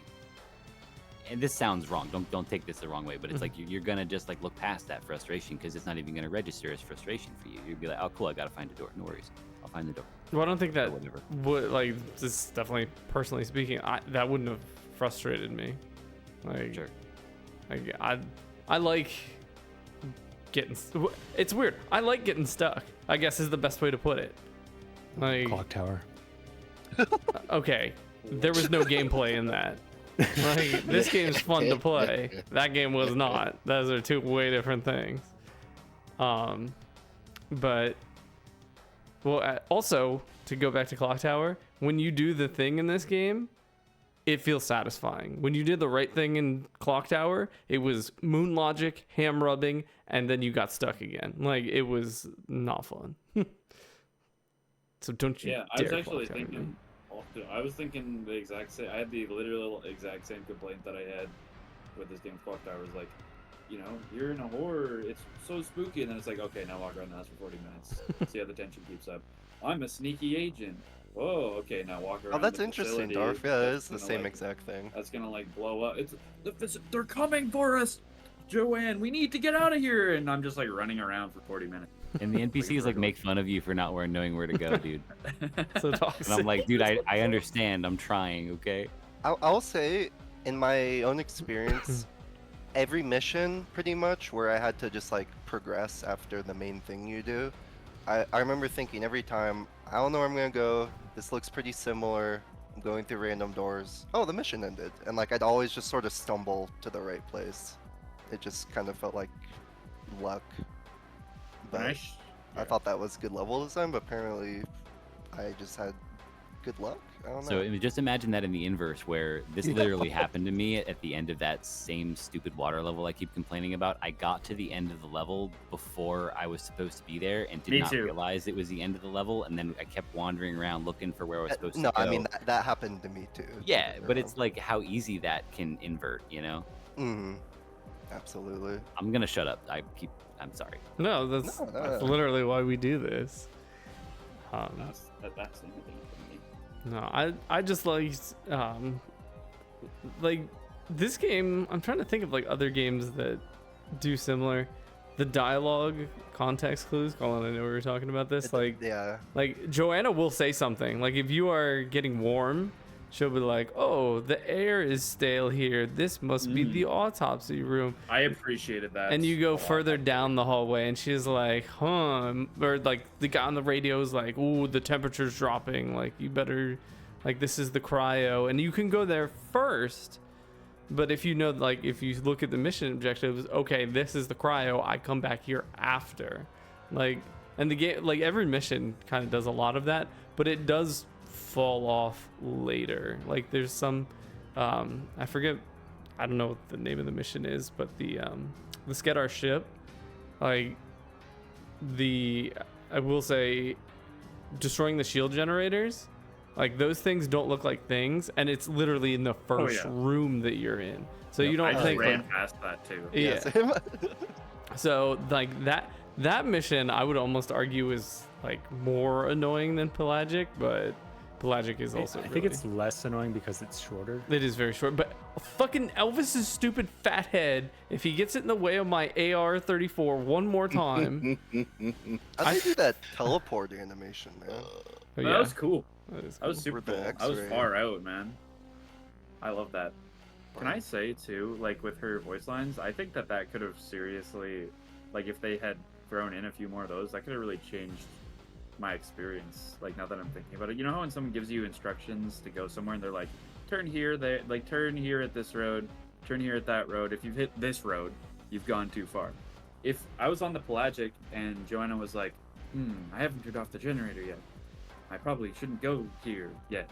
You know what I mean? Mhm. Something like that. I think that would have helped with my pathing a lot, because there were a lot of times where I seemed to, like, you remember the big snow level that where you're going through the ice caves and yeah. stuff, Yeah. which I did actually think was kind of slick. But I think I just got really effing lucky that I didn't get lost, to be honest.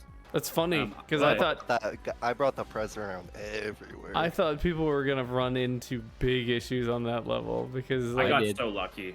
I did. yeah, because that's Which level? The Alaska level where you crashed Air crashed in Force the One. plane. Oh yeah. Dude, Yeah. that was like where I hit peak tilt. That and the Pelagic right after it. Yeah. So Colin, I have to ask, did you use the president scanner? No, which is funny. Well, so I found the president and then I found the right one. I don't know if this is like how it's supposed to happen, but I found the right one, used the scanner, but nothing happened. So I was like, I guess this is the real one. Mm-hmm. And then I'm like in the dark in the cave and I'm using the night vision and I'm just shooting green dudes that are coming at me because I'm using night vision. And then I get a clear prompt on the second one that's like kill the clone. And I was like, oh, I guess I found the clone. Mm-hmm. Yeah, that happened to me too. It felt very clunky. Like I got the idea of what they wanted, but I was like, So the president scanner is a radar. When you use it, it gives you a radar in the top right, and that's pretty much how you get around that level. But you know what's fucked up? I had the Is that- radar. It just shows you the dot. Yeah, it shows you you s- 2 dots. One's the fake escape president, pod. one's the real. The escape pod at the start, I just walked past that the first time. So I just had to restart the level because I found Elvis and I got the president, but I didn't rub my ham on that stupid escape pod. And I was like, I don't know where the fuck I am. Like, I just restarted, which Yeah. sucked, but then I got lucky and beat it really fast. But even with that president scanner thing, like that's just another example of me. I did not click with what the game wanted.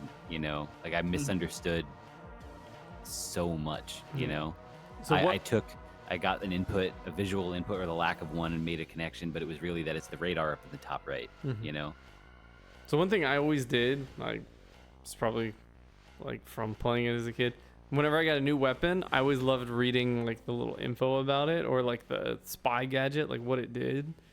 So when you're in the menus, like you can, like it tells you what the president scanner does.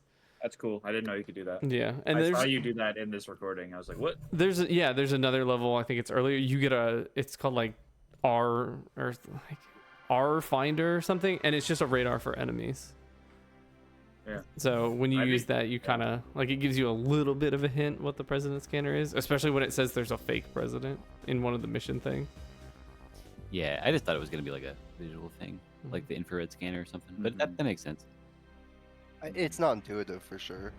Yeah, there's a lot of stuff like moments where they're just not intuitive.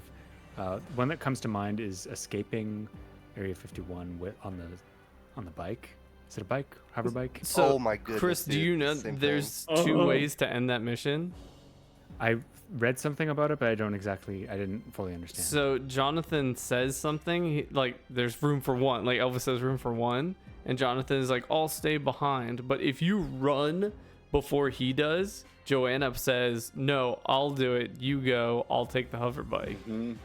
So that's the optional ending, which is why it's more complicated. Oh. So you can run with Elvis instead of to the gates, and you leave with Elvis, and the mission ends right there. Okay, I think that's how my agent run went, but then I did it on special agent. I just assumed that special agent had you escape on the hover bike because it doesn't tell you which exit you're supposed to leave. Mm-hmm. Though I You think it's really guys- cool the way it actually is the exit where the radar is outside Area 51. Right. Did you guys struggle to get on the bike? Bro. Yes. Bro. Yeah, Holy. And then it's like it finally happened. And I was like, what the fuck? I had to look it up because I was like, dude, I don't get it. You don't even have to get on the bike. That doesn't surprise me, but that also kind of surprises me. Oh shit! I called it Area 51. It's Area 52. Can I share something that happened in that set of levels that I guess I royally fucked it up by not knowing the controls. You know the box with the explosives? Mm-hmm. I didn't know you could pick it up. So, So, I so it was pushed bouncing around like whoa. like an ice block, like I was fucking playing Pong in a 3D liminal goddamn hellscape, man. That's I was you- like, fucking why did they do hilarious. it like this? Do you want me to make it this much worse for you? What? You don't need that crate. So, okay, I will defend the game here. So, when you fail a mission, it's also really weird that this game does this. It lets you know and lets you keep Yeah. playing. So, if you notice, when that box blows up, you don't fail. Oh my Right. God. So, you It can never blew throw up. the dragon, the proximity self-destruct, and shoot it, and it blows the wall open. Oh my God. Whatever, man. So, whatever. I'm not coming at you, but like if you I still knew, did it though. I if you still knew did. the game that weapon exploded, like you know that you can do that.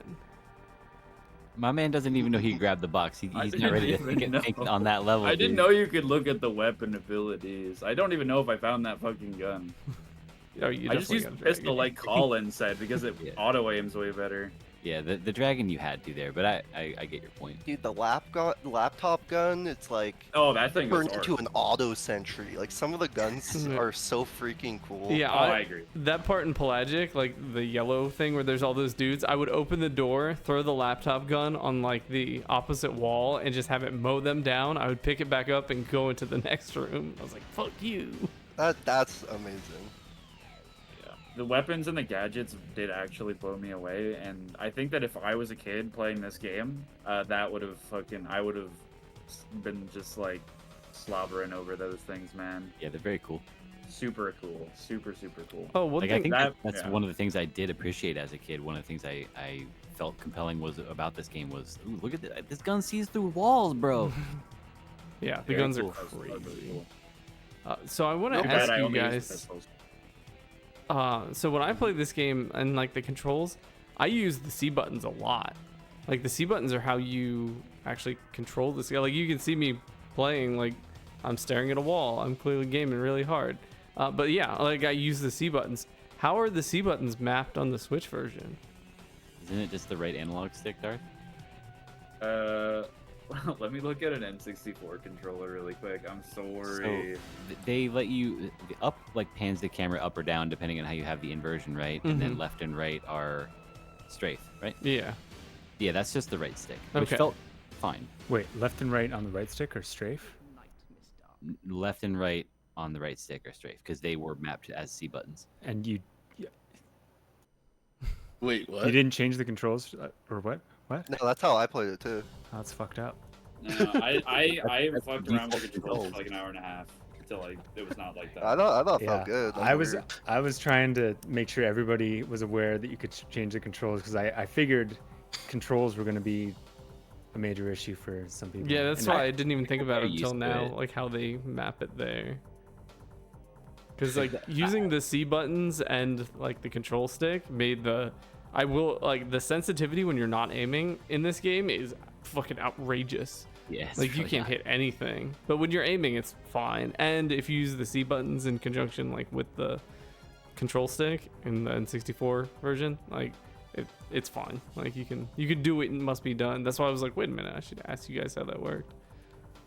Yeah, so the control scheme I like, where I was using like the single, it's 1.2 I think it is, or 1.1. It's the one where you hold your right hand on the analog stick, left hand on the D-pad, and then you use the D-pad for movement, like strafing, and then right stick just to aim, which I think is a very good control scheme actually. And then the one that I played with this time is the dual wielding N64 controllers, which is amazing. I gotta do it. That's I gotta would look really very like to try pretty. that. That sounds really cool. It is really, like, it feels supernatural. It's like almost having like two Wii nunchucks. The thing you lose is you lose leaning, but that's about it. Like it controls great, I think. I feel like the leading's only for when you're being a sweaty tryhard and perfect You agent. can lean like I never used like in that. Siege, dude. Like there's so many cool mechanics in this game. Yeah, I also strongly recommend that everybody try the mouse and keyboard mod for this Yeah, game. my one concern about that would have just been the like how much it trivializes the difficulty, but you said it didn't seem to. Not on Perfect Agent, it doesn't. It makes it easier for sure, but it just feels really good. It feels really, really good. And if you're playing on Agent, it's baby easy anyway. Yeah. I will argue the game does have like a ramp up in difficulty. Like the later missions, even in Agent, like they get like you can't just hold forward the whole time. Like as soon as the sked arcs start appearing, like they hurt. Like and they don't It's just funny drop. too. A lot of the human enemies, like in the first missions, is like they can't aim for shit, Stormtrooper aim And they- real bad. and they die right away. And then in the later missions, they are like snipers, and they have a shit ton of health. I thought that was That fun. was refreshing, personally. I thought the game was gonna be stormtroopers the whole time. Yeah. Well, I think it's also the weapons they give. Like, I'm gonna sit here and gush about this game. There's certain weapons that cut through shields, like the AR-34, the K7 Avenger, and the RCP-120, all pierce shields. So when enemies start having those, they start fucking you up. There is no shield on Perfect Agent. Yeah, well, Oh my goodness. there's only dying on Perfect Agent. Yeah, there ain't no like- shields. I like the shields being part of the world building. Like they tried to incorporate it in the story a little bit here and there. Yeah, it's cool because you can see it when you have the shield. Like there's Yeah, like a even little like in force the field. cutscenes and stuff. Yeah, yeah. I like this mission a lot that we're watching here. It's inside Chicago. Yeah, the G5 building. Yeah, I think most of the strongest missions were in the first half, honestly. Yeah, this was a good section of the game. It's funny, I actually got that last mission faster than Danny did. I only failed once. It was funny. I was talking to Holden. I was literally twisting the Perfect Agent thing you need to do with the agent. So I was fucking I myself up by playing an agent. Because you have to go underneath that car and blow it up and take out the robot, or like it's. And I was like, wait, You gotta hack the taxi. yeah. Or is that only in Perfect Agent? No, hacking the taxi is in Agent. Blowing up the limousine is only in Perfect Agent, and I had it backwards. Just trying to blow up the cab. See, when I blew up the limo, I didn't use that little hatch. I just literally ran up to the limo and threw the mine on the fucking windshield. Take that. And the game's like, good enough. But yeah, this mission's cool until you start to open the safe. That's just. It's like, how fast can I die? Yeah, I like Yeah. that part because knowing where you need to go, I think, is like after Yeah. that is key. Otherwise, they just keep spawning endlessly, and you're like, what the fuck?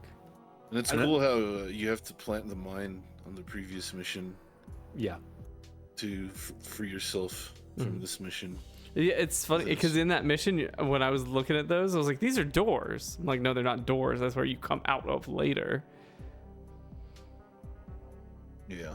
Yeah, the game does that a couple times, and I had like a brain lapse. Something bad happened 10 minutes ago. I called it Area 51. It's Area 51, right? It is Area 51. Okay, it's not Yes. Area 52. You corrected yourself, and I was No. like, he was Yeah, right. no, yeah. I'm like, what the fuck? I Okay. thought you were making some kind of like joke. I was No. just like, No, I just my brain stopped working. But yeah, it is in Area 51 where you escape and you see where you see that first part in the initial level too. It's pretty cool. Yeah, agreed. Can we give This game- 10 pardon, Super. Go ahead. Oh, can we give 10,000 cool points for Everything? No, we talked about this a little, but cool points for letting you keep going when the mission fails. Yeah. Like I can't stand that in any of the modern Rockstar When the screen games. just Like, pops up and just like, oops, you walked 3 feet to the right when you were supposed to be walking and holding hands with this person. Mission failed.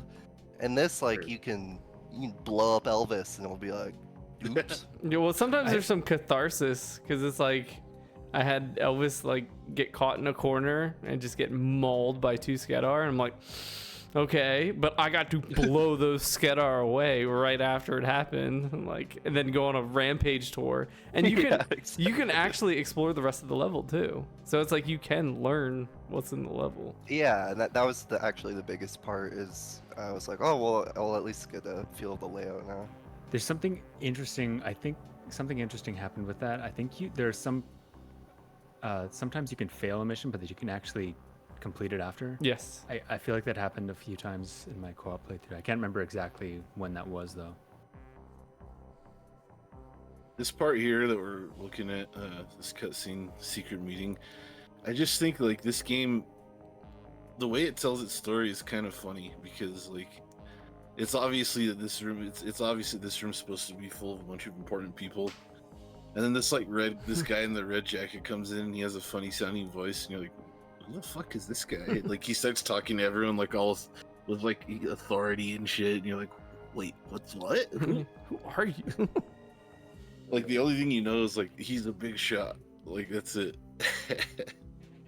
I don't know if it was limitations of the hardware or whatever, but like they couldn't tell the story more complete. Or maybe it's just the way storytelling was in games back then. But I don't know. I just thought it was funny. Like, and like in the first mission too, like Mr. Blonde, this guy here, when you escape with Dr. Carroll, he comes out of nowhere and he's like, "Rah, rah, rah, rah," and the lady's like, "Oh," and you're like, "Wait, what? What's going on?" Yeah, who what? And then the sick Mission Complete music plays. Hell yeah. Dude, I felt like I had a hard time actually hearing what the characters were saying half the time. Yeah, it's Anyone like else experience that? that's just this low fidelity of N64. Yeah, voice Very Kind of acting. compressed. Yeah. Yeah, but That's- I did actually really like the voice acting, especially like when you'd shoot the humans, they'd be like, "I'm dying." Yeah. Okay, and we can kind of talk Why about the me? locational damage in this game is pretty wild. Like You're talking about like you can shoot them in the knee. you and can they'll shoot their react, gun, and- you can shoot their feet, Yeah, you can shoot their that was legs. insane. And And, actually and the think that fact was that the the first AI game that reacts did to that. it. Yeah, because they'll go chase. crazy. They'll chase their gun, and if you take their gun, they'll sit there and they'll be like, "Don't hurt me." Or if they have a sidearm, they'll pull it out, shoot you, and then pop off. They'll be like, "I'm bad," or like they say some dumb shit. And I'm like, "Fuck you," and then I shoot them in the face. But it's just, it makes for a much more fun time than just meatbag. You're just blasting. Yeah. So Yeah. I Does that thought I thought like seeing that tech in Resident Evil 4, because that's what made a name for that sort of thing when that game came out. I didn't really expect to see a detail like that in the PS1 and 64 era game. Yeah, I remember reading about this game before it was out, and they made a big deal about that locational damage. And GoldenEye had it too, but only with headshots. Only with headshots. Mhm. That's what I was Um, gonna ask if it was in GoldenEye. Yeah, it only had it with headshots. It didn't have any limb damage or shooting the gun out of their hand. And I remember reading about that, and like me and my older brother, like we literally would like do the pog face at each other. Like every time like a new article about this game would come out, we'd get the magazine and read it, and like just like be like, "Oh my god!" Like, That's oh awesome. dude. Yeah, this game, like when I was a kid and it was in development and they were releasing news about it, it was like my whole life at that point, dude.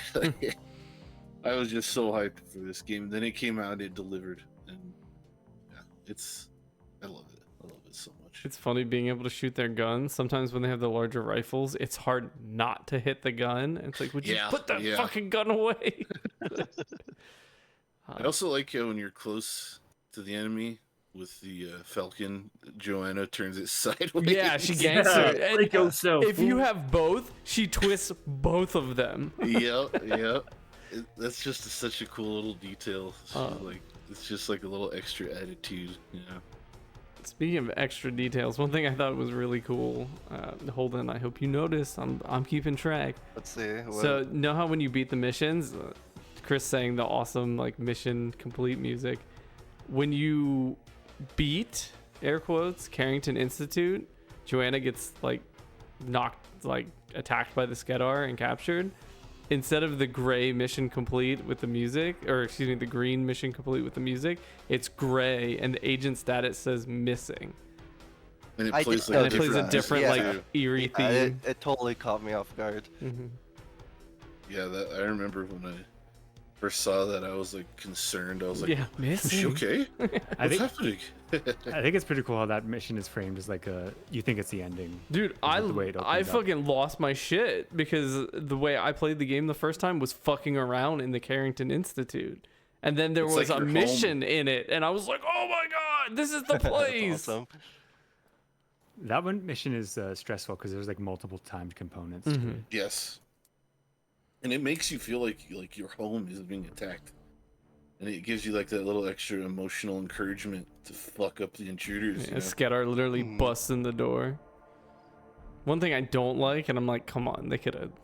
When you find some of the guys, like they see you, they go, "An intruder," and I'm like, "No, you're the intruder. I live here." Like what? Yeah. How dare you say your canned voice? Like, Yeah, that reminds me of the second bonus mission you get, the one where you're playing as Elvis in Area 51. You know, they say, "There she is," or whatever they. Yeah, their there can line she is, and you're busy. You're getting shot and going. Yeah. Oh, fucking Yoda sounding ass. I found out you can play as Miyamoto in multiplayer. Yeah, so What? he's at the beginning of Pelagic too. If you Yeah. notice, like I thought so. yeah, he's in his Mario onesie. You're like, wait, I what? thought so. That's so sick. Okay. I wasn't sure if it was him, but I was like, it seems crazy that he would allow his likeness to be used in such a violent fucking game. So, they originally in this game they were gonna add a feature where you could take a picture of yourself No And with put a Game Boy way. you camera. could put faces in. Yep. Yep. You could No map your way. face into the game, and then they were like, maybe a game where you shoot someone in the face 100 times and blood goes everywhere all over the walls, and they start screaming and gurgling. Maybe it's not a good idea to be able to put real people's faces Yeah. in that Yeah, situation. they found it controversial because it might not even be your friend or your friend's face. You found a picture, you took a picture of the current Like your president's ass. face, and all of a sudden Yeah. now you're shooting him in Perfect Dark Multiplayer. It's like, Mhm. ooh. Yeah, yeah. I mean, it's a cool idea, Yeah, very cool. but I think nowadays that probably fly. I mean, nowadays with the modding capabilities, obviously that's possible. But yeah, I just thought that was funny because I remember hearing about that feature. They were like talking about it and like saying, "Yeah, you can do this," and I was like, "Oh, that's cool." And then I remember, down the line reading that it was canned. I was like, "Yeah, I guess. I Checks guess I out. can understand why." Even as a kid back then, I was like, "Yeah, okay, that makes sense." Mom doesn't want me to walk in to be just desecrating my brother's face in Perfect Dark. Yeah. It's like, oh, time to go to therapy. All right. Speaking of Yeah. therapy, let's we're getting towards the end of this. Let's wrap this up and hear what Colin's fat 1 out of 10 is and send me straight into therapy. But would anybody like to go first on closing thoughts? I'll swing back because I started. I went through all my points. You guys heard them. It's a game with incredible history. It's a shame games aren't made more like it.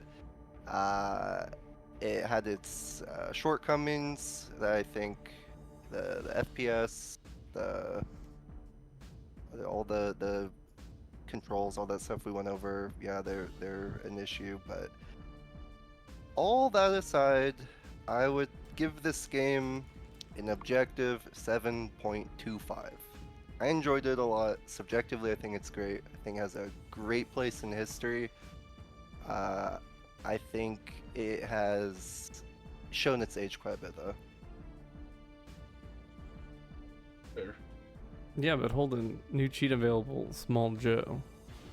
Small Joe, bro. 7.5. Okay, thank you. Thank you. I appreciate that. Something small Joe would say. It's true. All right, so I mean, you guys have heard me gush about this game enough already. It was a big part of my childhood. Like, I'm sure you guys remember being younger and like every waking moment, your thoughts are occupied by like things like this. Mm-hmm. You're like at school thinking about this. You're like at the store with your parents thinking about it, and like that's how I was with this game. Like I remember I would go to the local the recreation center, and I'd be in the swimming pool, and I'd be like pretending I was in the Perfect Dark universe, like in a mission, like I don't know. It was just like a big part of my childhood, and I love this damn game so much, and it's a shame that the prequel and probably the sequel or reboot or whatever the fuck that's coming out gonna suck. I mean, maybe it won't, but I mean, come on, it's gonna suck. who are we kidding? It's gonna fucking suck.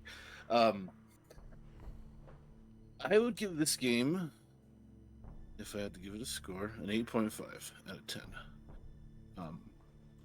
And I like this game so much that I would replay it as a kid. And I don't know if you guys did this when you were kids or if I'm just a weirdo, but like you would in your head like make your own little stories. Like I'd replay this game and do that. Like I remember one time I played this game and I would like pretend that it was in the StarCraft universe or something like that. Mm-hmm. Just as an example. And like it gave me more like enjoyment. And I don't know. I don't know if I sound like a weirdo or not. It was a but- StarCraft ghost that Blizzard would never give you. Exactly. And like, oh, the Skedar, the Zerg, and Elvis of the Protoss, like shit like that, you know. and I just, man, I played this game so much, and I was really happy when it popped up. But yeah, 8.5 out of 10.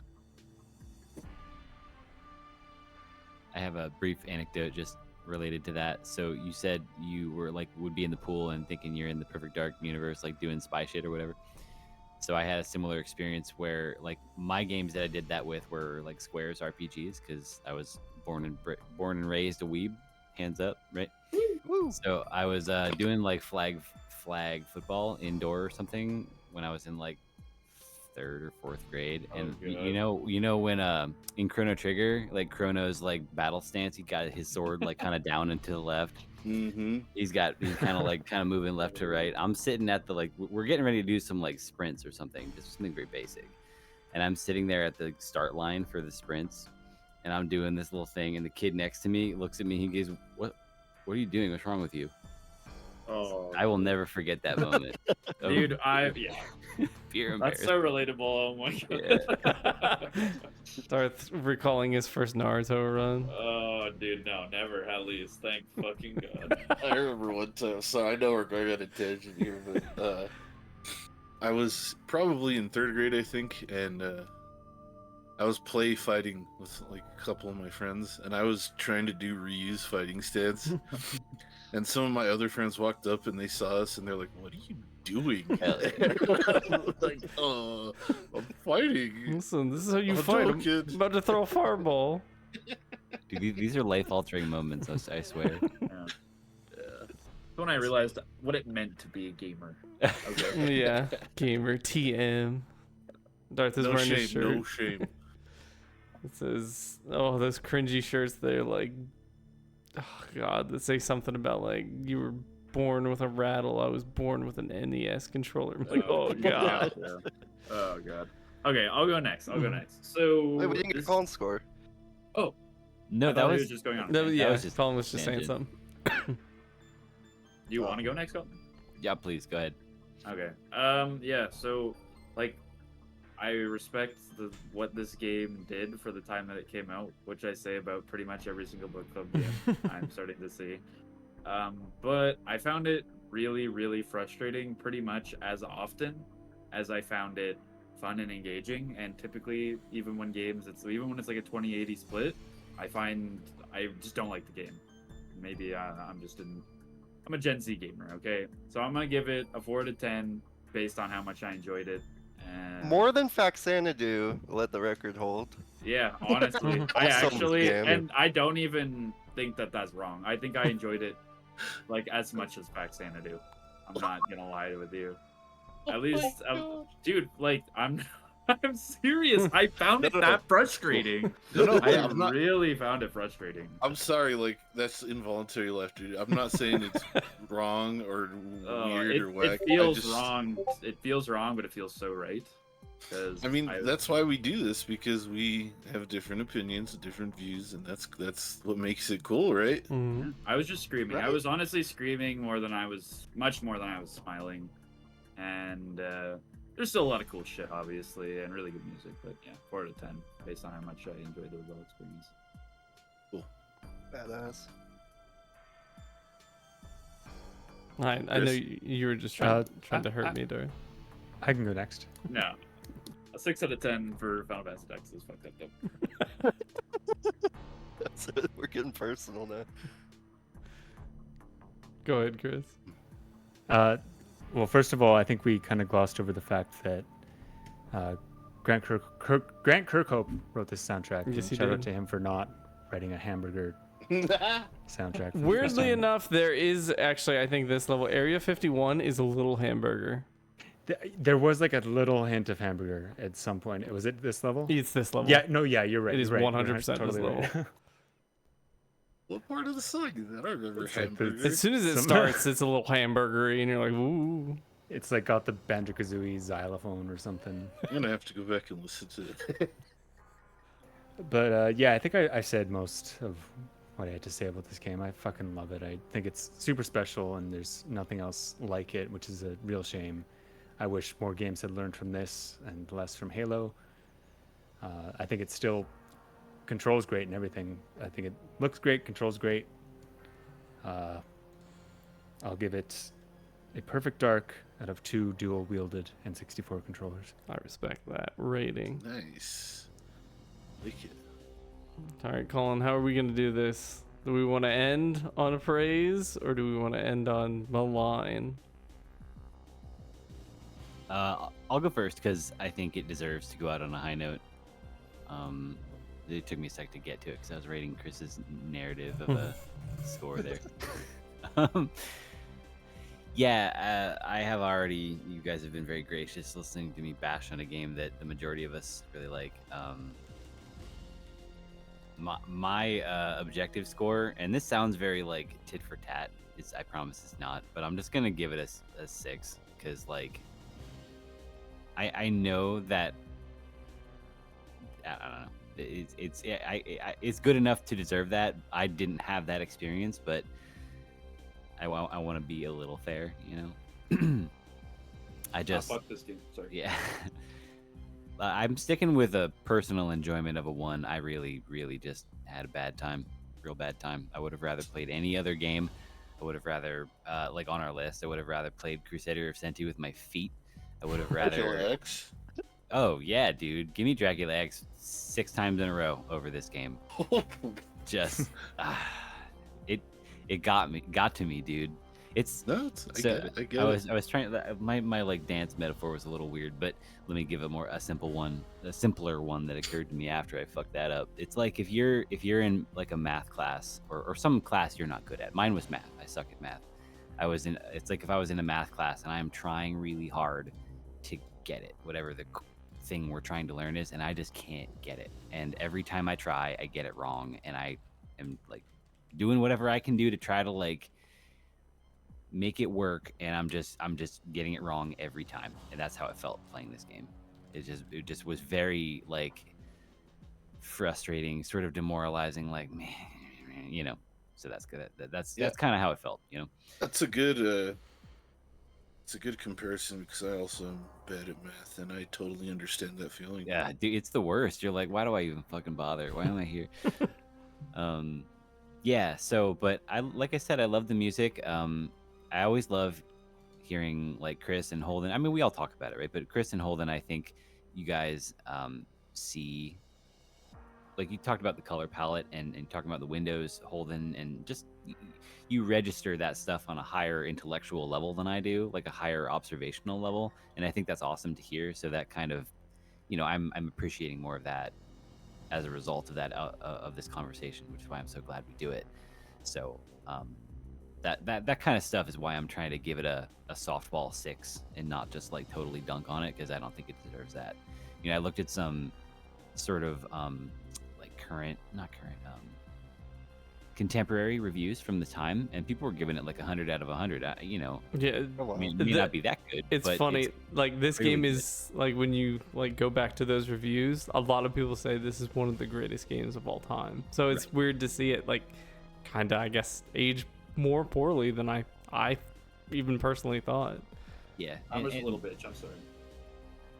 No, you're I think well that- within your rights to have your tastes and like objective views, which like It's, that's why it's always the most interesting ones when we're most divided. when it Agreed. Personally. doesn't click. So anyway, that's me. Good talk. Cool. But no, I absolutely like I will argue like the points I would think are unfair and definitely agree to like a lot of what you guys are saying. Like it comes down to personal preference. Like you don't want to waste your time running around a level for like the tiniest switch that you might not see, or like you might view that as, oh man, I saw that switch earlier. I wonder what it did. Is that the thing I run up and poke at now? Like those are way two different experiences for like two different people. Like it's why we do this. It's objective, or it's subjective. Excuse me. Objectively, though, this game is one of the best games of all time. No, I think it is 100%. Like I was saying right at the start, this is easily one of my favorite games. Like in my top 10. Like, and a lot of it is when I played it, how I played it, like what I did. Like I scrubbed everything in this game. getting all the gold medals in the shooting range, doing all the challenges in the like multiplayer, beating all the difficulties, like finding the cheeses, like getting all the dual weapons. Like if I could have done it, I did it. So it's like the irritation of stuff came with that territory. So which is why I think I am, like, if not blind to it, enjoyed it, because it was just part of the experience. And like just so much, like everything just kind of comes together so well in this game. Like the gameplay is really good, like the objective based system, it doesn't overstay its welcome. Like the music is really good. It runs like garbage, but that was before I knew what running super well was. And at the time, like we say, like it looks kind of N64 ugly. At the time, this game looked crazy with the animations, and there's the rain in some levels. It like looks a lot better than most N64 yeah, games. like it was in 2000, but it's like still like just, and the art design, like Chris and Holden talking about, like the color palette, and Super saying like the levels were varied, like because there's no two missions other than like the missions that are like back to back, like for sake of story, like you're literally in the same place. It's not that they look alike, you are actually in the same place. But like all of them are so varied. It's really like, it's got a cool setting, and the characters are really dumb, like, but in a good way. Like Joanna's sassy but competent, and Elvis is a smart talking alien. Like it's just it's such a perfect, that's why it's in the name, package. Like, and I love this game to pieces, which is why I think this is, I can't remember what I gave Alien Soldier, and if this is higher, but I give this game 9.5 out of 10. Like it is, Hell yeah. it is pretty much close right behind Ocarina of Time, like in my like favorite games. It's just, there's so much in it.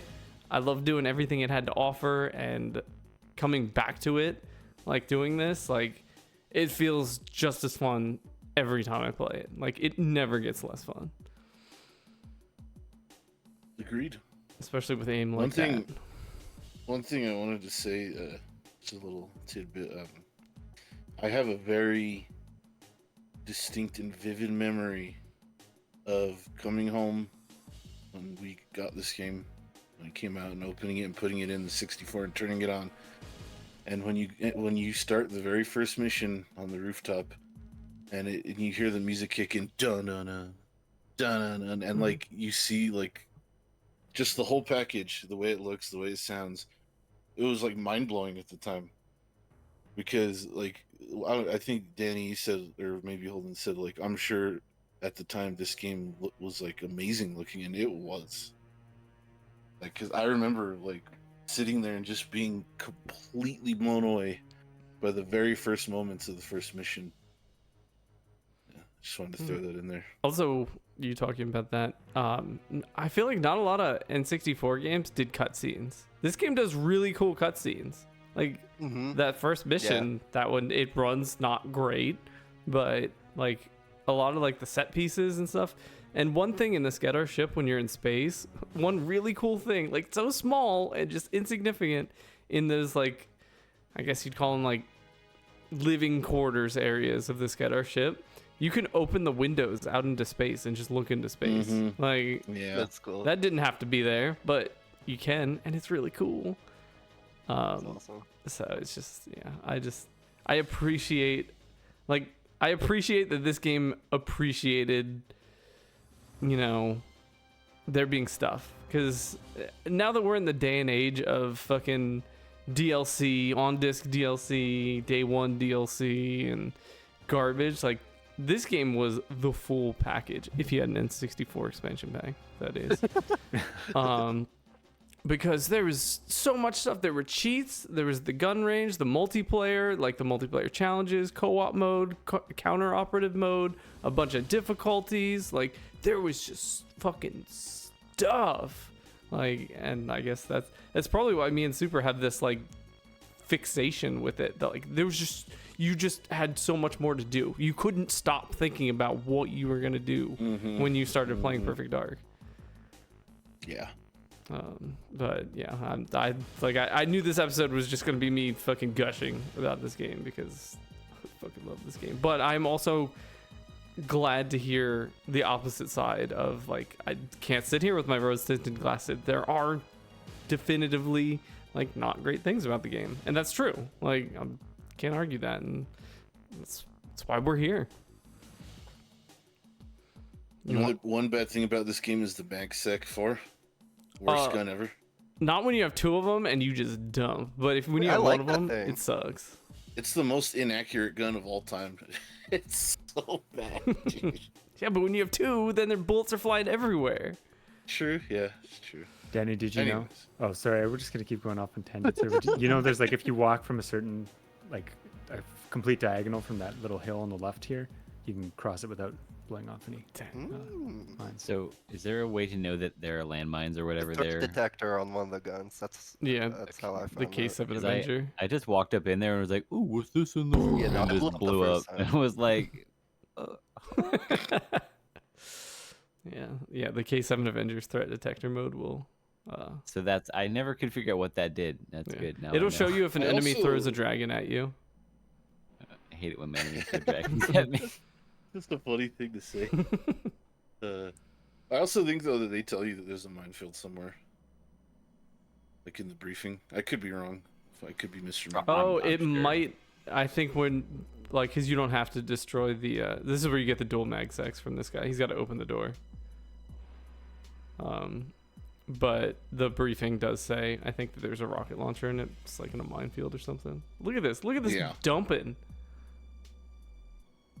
Killed I don't everybody. know how you Yeah, play this game yeah. without auto aim, man. You can't I- unless you have a mouse and keyboard. Yeah, did. I thought you couldn't even turn it off. I didn't realize. Yeah, you that can turn it was- off. Oh, you can turn it off. Danny's okay, been yeah. playing the whole time Yeah. with it off. That's crazy. You're crazy. Yeah, it does not like feel good bad. doing that with an N64 controller. I felt fine. This game's perfect, bro. It's fun. It's perfect. Leave it alone. All right, time to figure out what next perfect it's game wheel we're gonna time. play. It is indeed So- wheel time. Real quick, I made a couple changes to my submissions Ooh. that you might that I don't think are on the wheel. Okay, then let me fix the wheel. I also have to take off the rest of Supers, or not Supers. You were Super. The rest of Holden's, correct? Wait, what? Because You're we banned. got your game, so you're banned. Yeah. After that picture in Discord, you're out of here, pal. Yeah. Wait, Chris said that. Yeah, is there something you want to tell us, Chris? You're bad. You're bad. Holden, what did you do? Oh, that's funny. Wait, what?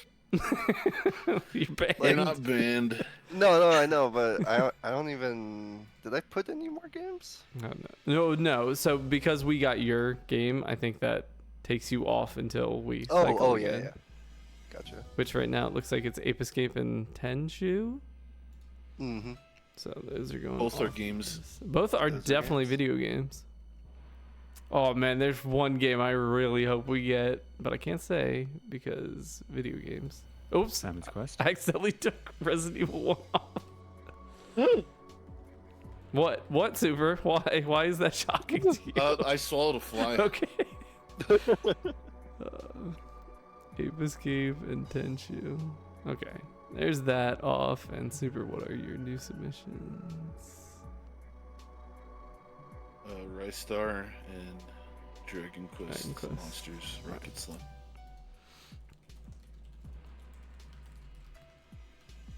I looked up the time to beat for that game, and it's 12 hours, so it's not super long. Look at how much that guy got blown back by that shot. Yeah, that was weird. He like got the box physics. I noticed that too. When I was playing, I was like, "What the hell's going on here?" Rystar.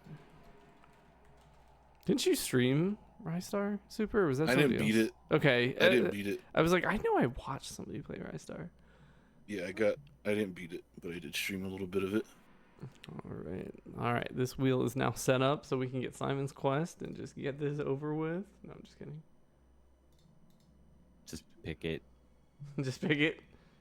It's against the spirit. Oh. All right. Ladies and gentlemen, it is everyone's favorite time to spin Spin that the wheel. Wheel. Wheel. Wheel. Yeah, I somehow always read Simon's Quest the first time I look at the wheel.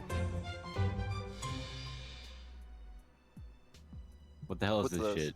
Yeah. It's a DS game, right? Yeah, it is. Yeah. I don't know. I never played it. I don't know.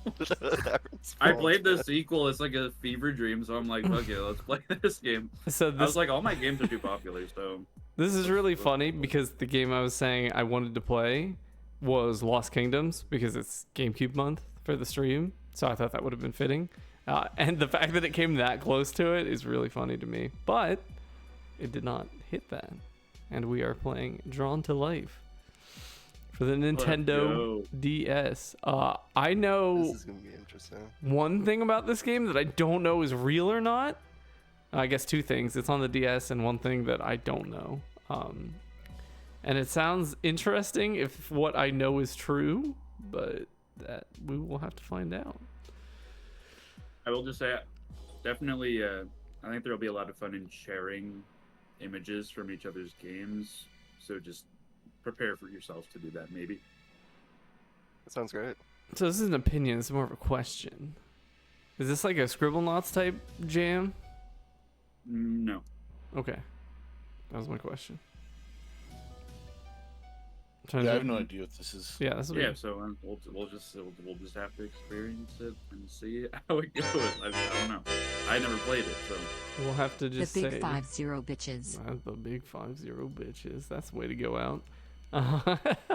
Anyways, Colin, Darth, sorry you did not have the experience of Perfect Dark that I would have hoped and dreamed you had, but I appreciate the experience that you did have. Holden, I'm glad this game it had some Holden stuff in it, because like I was thinking when we got Yeah. this, I was like, there's some stuff Holden's gonna go crazy about, and I'm glad it lived up to that. And obviously Chris and Super, you guys have the correct opinion, so high fives all around. But no, it was a good one. Like it's a good time, like when it's split, because it's just like we're not all here just saying, man, this game's good, isn't it? Yep, okay, yeah. let's move to be on. honest, and the catharsis I felt hearing Colin talk about all the same frustrations that I had kind Yeah, of buddy. makes up for the frustration that I had in isolation. You know what I mean? Screaming. Just like screaming into the void. Just like there's a few times where I almost typed something out to Holden, and I was like, oh, fuck, I should just delete this. I shouldn't say anything. Fuck. And this time it was you got to do it for Donnie.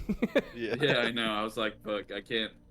And I was because you know what happened with that 6 out of 10. I was really considering the flush, but I'm glad I didn't flush The it. spite anyway. flush. Spy flush, man. You're taking it too No. personal, man. No, I know. I was like, I can't do that. That would be. I need to be stronger than my base instinct. That being said, if this I game wasn't. sucks after that fucking 3 out of 10, I'm flushing it. I'm just kidding. But I feel like it was a nice and good spicy discussion. I definitely enjoy it, and I enjoy it more so when it's a game I like, because I'm like, how dare you? Yeah. But Heated. yeah, no, I stay calm. We'll see if we're able to stay calm next time when all the Drawn to Life fans show up. Any of them. I'm pretty sure it's like That's an it's a opinion. decent. It's like a good length for this. I'm pretty sure. 60-hour game 80 incoming. hour epic. Bro, no, I don't think so. I don't think so. Long game? Oh, I'm God. pretty sure I looked up the time and was like, it was on the safe side of the range. All right, well, we'll just have to We'll tune do it in the last day.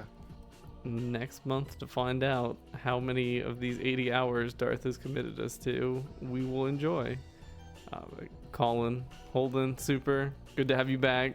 Chris, Darth, thanks for joining me. Had a good time in Bookclub. Talked about Perfect Dark. Talked about video games, and we'll be back next month to talk about the next video game. Yep. Yes, sir. Thank you, gentlemen. Goodbye. Goodbye. Okay, bye. Love you guys. All right, bye. Alright, but they're being toxic.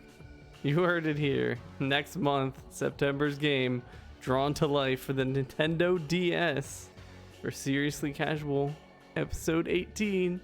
Thanks for watching, everybody. Catch you guys later.